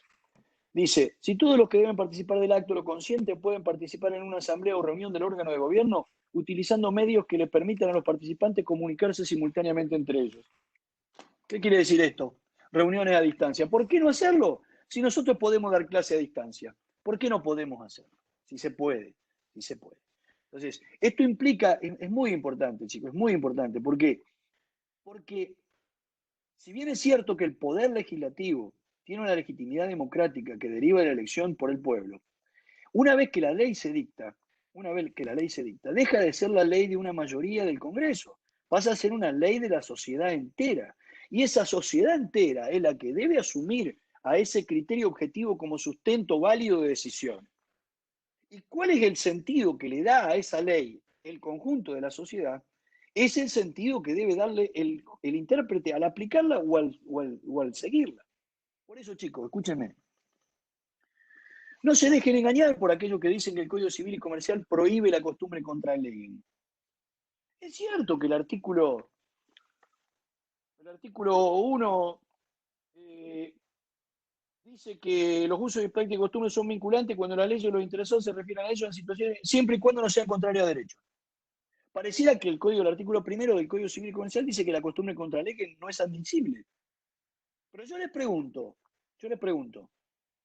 ¿qué sucede si la sociedad se comporta, como pasa en algunos casos, el derecho comparado también, se comporta de manera distinta a lo que dispone la ley, no de cualquier modo, no violando la ley, sino como lo que es una verdadera costumbre jurídica, es decir, con la conciencia de que es obligatorio comportarse así? Esto significa que la conducta que se observa en una costumbre jurídica se observa porque el cuerpo social que la observa sabe que si no la observa debiera. ¿Ustedes creen que el legislador podría prohibir la costumbre contralegem? Si el artículo 1 dijera, se prohíbe la costumbre contralegem, y naciera una costumbre contralegem, ¿no estaría derogando ese artículo 1 de la ley? Esto implica, esto que yo les decía, los criterios objetivos de decisión, entre ellos las leyes, son criterios de la comunidad entera y son sometidos al escrutinio y la decisión de la comunidad entera. Esto no quiere decir que un sujeto individual pueda rebelarse contra el legislador, pero si la comunidad entera se comporta conforme a un comportamiento contrario a lo que la ley dice, con la conciencia que es obligatorio, en primer lugar, ¿qué sentido tiene una ley que no se observa? Porque la sociedad entera cree que hay otro comportamiento que se debe observar, sino que además esa ley ha perdido la legitimidad que tenía, porque el cuerpo social objetivamente cree que es otro el criterio objetivo con el cual se debe decidir un problema. ¿Me explico lo que les quiero decir? Esto no quiere decir que sea costumbre jurídica matarlo al tipo que anda con la mujer de uno o a la mujer que anda con el marido de una. ¿Eh? Eso no es una costumbre jurídica. ¿Me explico? Porque si vos cruzás un semáforo en rojo a las 2 de la mañana porque tenés miedo de que te asalten, eso no es una costumbre contralegem. Porque cada uno que cruza el semáforo en rojo sabe que está violando la ley y sabe que tiene una sanción y sabe que ese comportamiento no es obligatorio, que lo que es obligatorio es parar. ¿O no? Eso no es una costumbre contralegem. Eso es violar la ley. Que hay muchos que violan la ley, puede ser que haya muchos que violan la ley, pero hay solo costumbre cuando el cuerpo social que se comporta contrariamente a lo que la ley dice, lo hace con la conciencia de que su comportamiento es obligatorio. Esto significa que si deviene una sanción, entonces si yo cruzo el semáforo en rojo, por más que todo el mundo ande exceso de velocidad o todo el mundo cruce los semáforos en rojo, en realidad es una costumbre contralegem. Yo no le puedo ir a decir al juez, bueno, todo el mundo cruza. No, no va a decir el juez. Usted está violando la ley. Sí, pero todo el mundo la viola. Bueno, que todo el mundo la viola no quiere decir que sea una costumbre contralegem. Porque todo el mundo la viola y sabe que la está violando y sabe que el comportamiento obligatorio es otro. ¿Me explico?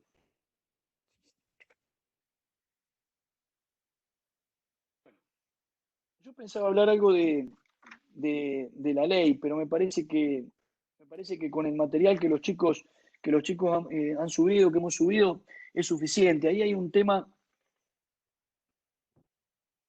Ahora charlamos, Verónica, sobre eso que estás planteando respecto del presidente y de o no. Hay un tema que es un tema que tiene ciertas complejidades, pero si se activa en el tiempo, de lo que es retroactividad, de lo que es aplicación inmediata y ultraactividad. Léanlo al tema. Si después tienen algún problema, lo vamos a volver a ver. El jueves, yo no sé si creo que vamos a tener otra clase online, probablemente la de Patricio, y seguramente los temas que queden en el tintero, ustedes lo van a poder conversar con él. Yo a lo mejor también me aparezco un rato para acompañarlos. Verónica, sí, el jueves creo que va a ser a las 6 de la tarde, pero va a estar anunciado en el entorno. Estaba Patricio trabajando en ese tema, no sé si lo vamos a concretar, si no, la semana que viene vamos a volver, el martes que viene vamos a tener conmigo van a tener clase todos los martes. A las 6 de la tarde, todos los martes vamos a hacer un WebEx como este. Camila, no te preocupes porque va a estar grabada, así que después la pueden ver en el entorno. Lo que pueden hacer es, después, cuando termine la otra clase, entrar. Dayana, ¿qué duda tenés?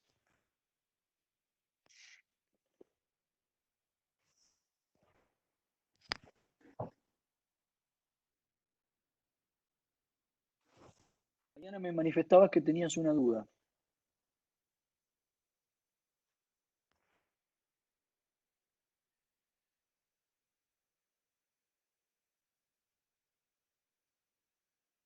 No entiendo ahí en el chat.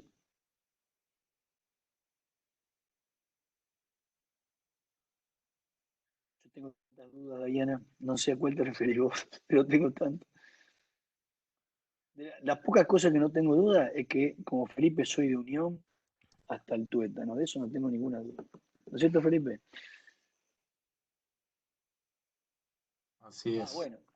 La noción de esto de principios tiene que ver con con lo que yo les hablaba de hoy, el sentido filosófico de la distinción entre principios y reglas, ¿no? La idea de que los principios, como son normas de gran generalidad, no se, tienen su propio espacio de aplicación, pero en muchas oportunidades se tocan con otros. Y esas intersecciones de los principios, cuando son difíciles, los cuales el intérprete lo que tiene que hacer es ponderar la aplicación de los principios, ¿no? Entonces, entre el principio de autonomía y el principio de igualdad y el principio de dignidad del ser humano va a tener que articular la decisión. En algunos casos va a realizar más un principio que otro en la medida que ninguno de los principios que estén en conflicto se excluyan unos a otros. En este sentido, no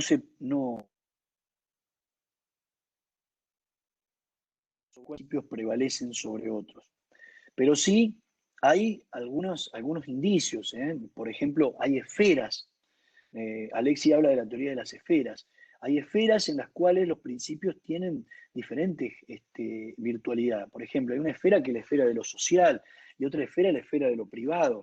Entonces, en la esfera de lo privado hay algunos principios que tienen mayor relevancia que en la esfera de lo social. Por ejemplo, el principio de autonomía. El principio de autonomía en la esfera de lo privado no es lo mismo que el principio de autonomía en la esfera de lo social. Por ejemplo, si yo quiero fumar marihuana, en este esquema jurídico en el que vivimos, ¿no? Yo quiero fumar marihuana dentro de mi casa, yo solo, el principio de autonomía tiene una jerarquía diferente al que tiene el principio del orden público si yo me voy a fumar afuera, en el medio de una plaza o a la salida de una escuela primaria, ¿me explico? Entonces, en esas esferas distintas, en la idea de Alexi, ¿no? Esto es filosofía del derecho, esencialmente discutible, criticable, compartible en algunas cosas y en otras no. Las distintas esferas hacen que algunos principios tengan un valor ponderado, un peso ponderado, no valor, un peso ponderado más importante que en otras esferas. Pero no se pueden dar reglas generales porque depende del caso concreto. Los problemas, ¿cuáles te referís? ¿A los del práctico este que viene ahora? Son problemas de la ley en el tiempo, si mal no me equivoco.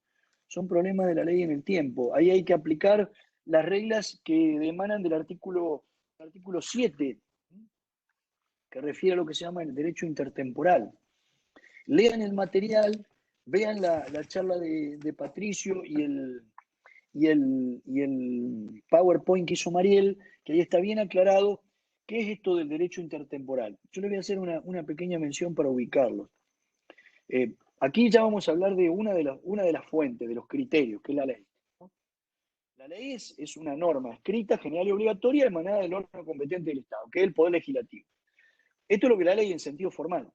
En sentido material ya sabemos, el decreto de necesidad y urgencia de Fernández es ley material, pero no es ley formal, porque no fue sometida al proceso de iniciativa, revisión y sanción y promulgación de la ley que establece la Constitución. Entonces, es ley solo material. ¿Por qué es material la ley? Porque tiene contenido de generalidad.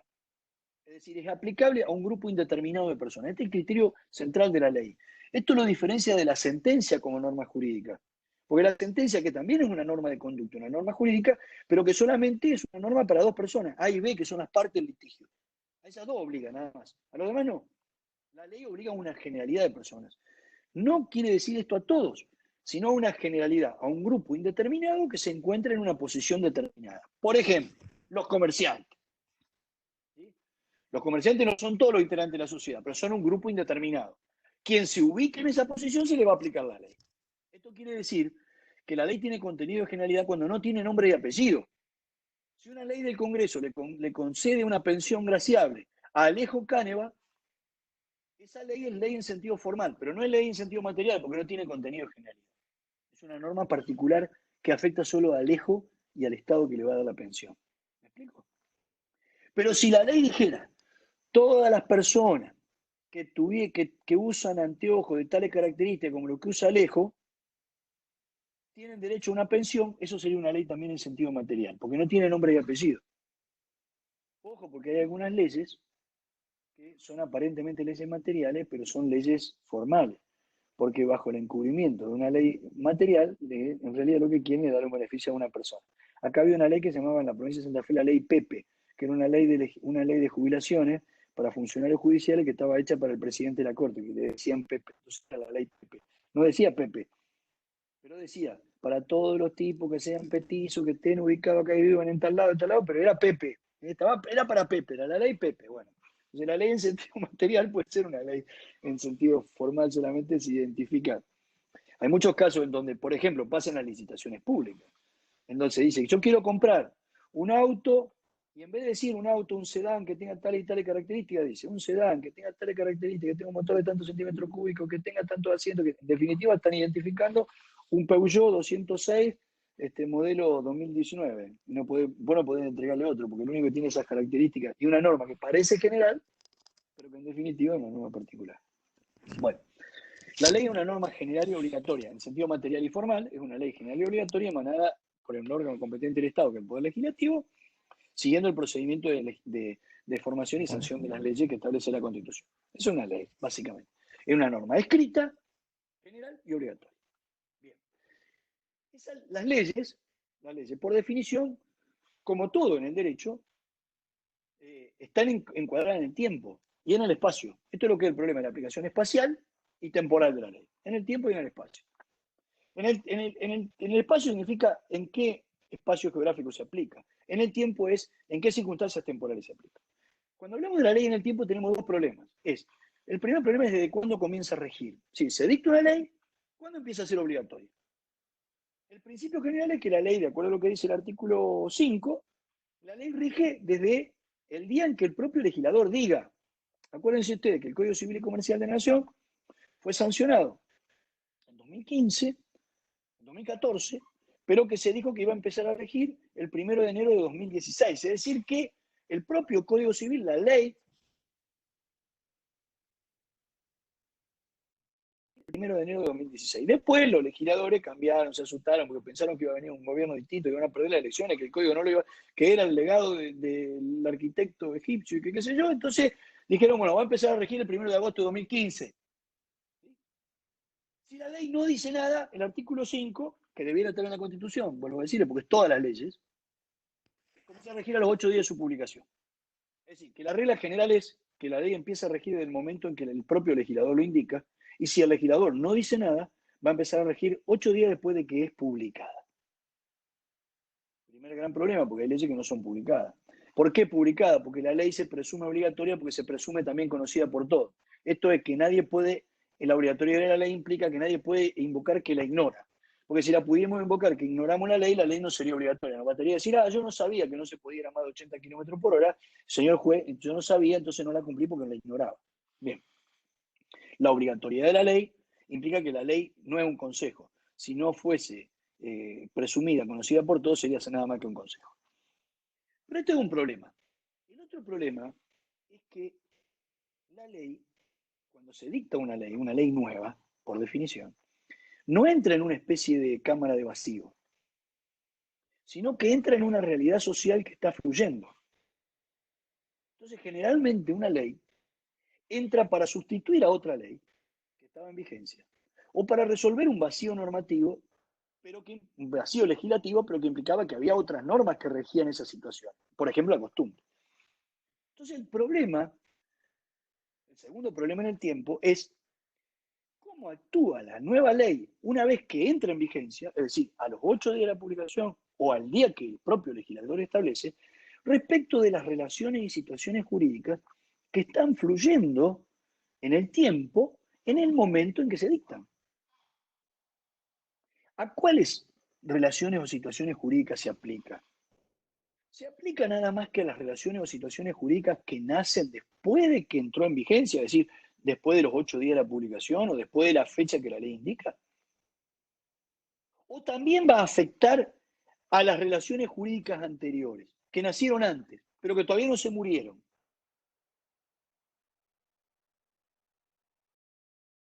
¿Se puede aplicar? Esto es lo que se llama el problema de la aplicación intertemporal de la ley. Si nosotros decimos que le vamos a aplicar la ley nueva a situaciones que nacieron o relaciones que nacieron antes, tenemos que distinguir dos grandes problemas. Uno es el problema de lo que se llama la retroactividad de la ley nueva y el otro el problema de lo que la regla de lo que se llama la aplicación inmediata de la ley. Cuando decimos esto implica que la ley vuelve sobre relaciones jurídicas nacidas con anterioridad, pero no sobre cualquier aspecto de la relación jurídica nacida con anterioridad, sino sobre hechos ya terminados o consumidos, por lo menos parcialmente en el tiempo. Por ejemplo, cuando la ley vuelve sobre la constitución de la relación jurídica, sobre las reglas establecidas para el nacimiento y generación de la relación jurídica, que ya nació y se generó. O cuando la ley vuelve para afectar consecuencias que ya se produjeron de la relación jurídica anterior. Esto sería aplicar retroactivamente la ley. Supongamos. Vamos a plantearnos el siguiente caso. El Código Civil y Comercial no regla el matrimonio como lo vamos a proponer ahora, pero si hubiese dispuesto que todos los matrimonios deben celebrarse por ante un escribano público y que los matrimonios que no se celebran ante un escribano público carecen de ningún valor. Esto significaría aplicar retroactivamente la ley nueva, dejar sin valor a todos los matrimonios que se celebraron con anterioridad, que tendrían que volver a celebrarse por una escritura pública para tener valor. Como la ley nueva estaría volviendo sobre una situación que ya fue consumada y agotada, porque el matrimonio se celebró y se celebró válidamente de acuerdo a lo que la ley decía en el momento en que lo establecía, estaría volviendo retroactivamente sobre la ley. ¿Puede la ley volver retroactivamente sobre? Sí, puede. Pero lo que dice el Código Civil y Comercial es que puede volver retroactivamente siempre y cuando el propio legislador lo diga. Es decir, tiene que ser un mandato del legislador. El intérprete no puede aplicar retroactivamente la ley si el legislador no dice que es aplicable retroactivamente. Pero también dice el artículo 7, ¿qué es lo que dice el artículo 7, Mateo? Que aunque el legislador lo diga, ¿cuándo no puede hacerlo? A ver si te puedo, no te puedo escuchar. No te puedo habilitar el micrófono. No sé qué pasa. Me imagino que estarás leyendo. Es cuando no se afectan derechos amparados por la Constitución. Es decir, ni el legislador ni el juez, no necesitaba decirlo el artículo 7, ni el legislador ni el juez pueden aplicar o decidir aplicar una ley si se violenta una norma de jerarquía constitucional, porque ahí estaría afectando la jerarquía de validación de las normas. ¿Me explico? Entonces, el legislador puede disponer la retroactividad, sí, pero en la medida que no afecte un derecho constitucional. Y esto se da generalmente cuando se trata de relaciones jurídicas que están en formación, como dicen los italianos, infieri. Por ejemplo, cuando la relación se va constituyendo por partes, por etapas, y no se ha agotado la constitución de las etapas. Allí sí podría el legislador volver hacia atrás, porque no se agotó la etapa. Pero yo les pregunto, el Código Civil y Comercial dice que el matrimonio se puede disolver por divorcio vincular pidiéndolo cualquiera de los contrayentes, los cónyuges, sin necesidad de expresión de ninguna causa. Esta regla es aplicable solo a los matrimonios que se contrajeron después del 1 de agosto de 2015, cuando entró en vigencia el Código Nuevo, o también es aplicable al anterior, a los matrimonios celebrados con anterioridad. También es aplicable a los matrimonios celebrados con anterioridad. Si mi viejo que se casó durante la vigencia, la 2393, ¿sí?, No es que por este motivo no se pueda divorciar vincularmente de mi vieja. No se puede divorciar vincularmente de mi vieja porque mi vieja le va a dar con un palo de amasar. Pero no se puede divorciar. Se puede divorciar, pero claro que se puede divorciar. Porque esta norma de aplicación inmediata. ¿Qué quiere decir de aplicación inmediata?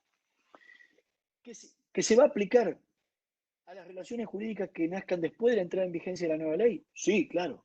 Después de los 8 días de la publicación o de la fecha que la ley indique. Claro, sí. Pero esto no es aplicación inmediata. Implicación inmediata que se va a aplicar a estas relaciones jurídicas y a los matrimonios que se constituyan después del 1 de agosto de 2015, que se contrajeron después del 1 de agosto de 2015, pero también a los anteriores que todavía están vigentes. Es decir, que se va a aplicar a las consecuencias de relaciones nacidas con anterioridad, pero consecuencias posteriores a la entrada en vigencia de la nueva ley. Esto es aplicar inmediatamente. Aplicar a las nuevas relaciones, pero también a las consecuencias de relaciones anteriores producidas con posterioridad a la entrada en vigencia. Bien, pero el artículo 7 nos dice con claridad, no todas las leyes son aplicables inmediatamente, solamente las leyes que son imperativas.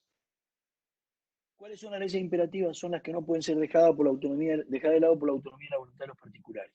Las leyes supletorias no son aplicables inmediatamente. Esta es la regla, tiene una excepción, pero esta es la regla. ¿Qué significa?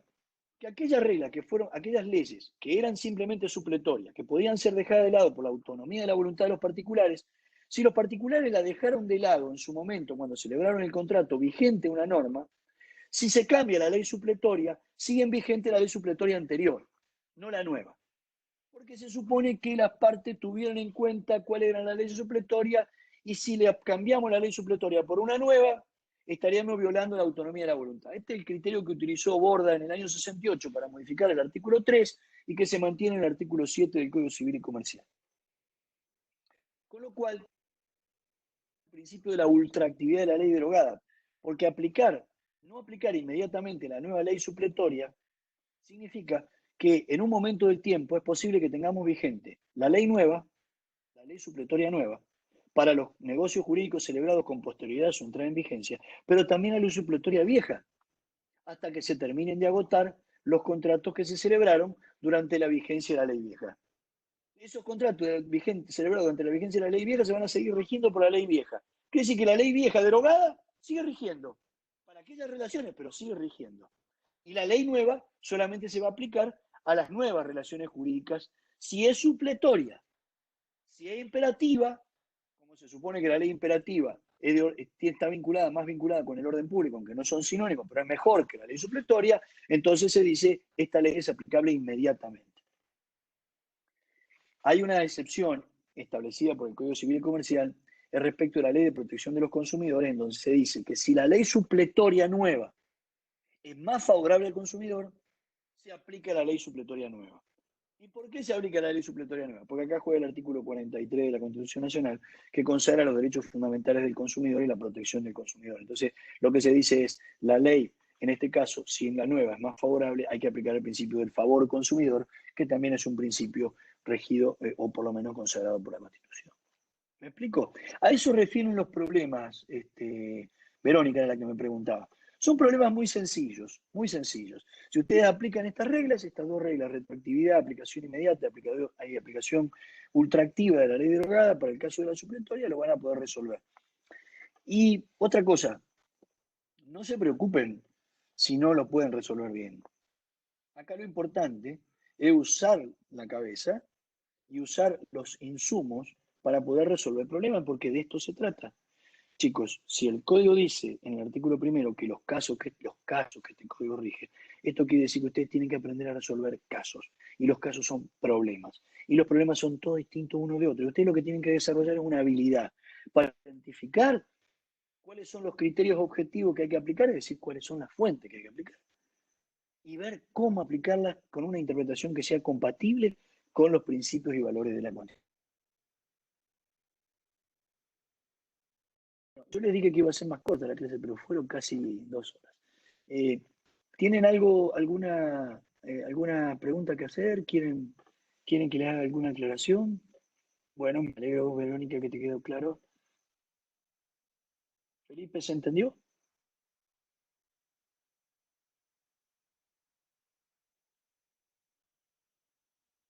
Bueno, chicos, Sí, perfecto. me despido. Ahí está. Me despido y gracias por la paciencia. Y nos vemos el martes que viene, sin perjuicio que a lo mejor el jueves, si Patricio lo anuncia ahí en el entorno, capaz que me sumo un rato para charlar con ustedes y acompañarlos. ¿Eh? ¿Vamos? Listo. Chao, gracias. Nos vemos. Chao. Nos vemos. Gracias por la compañía, Felipe.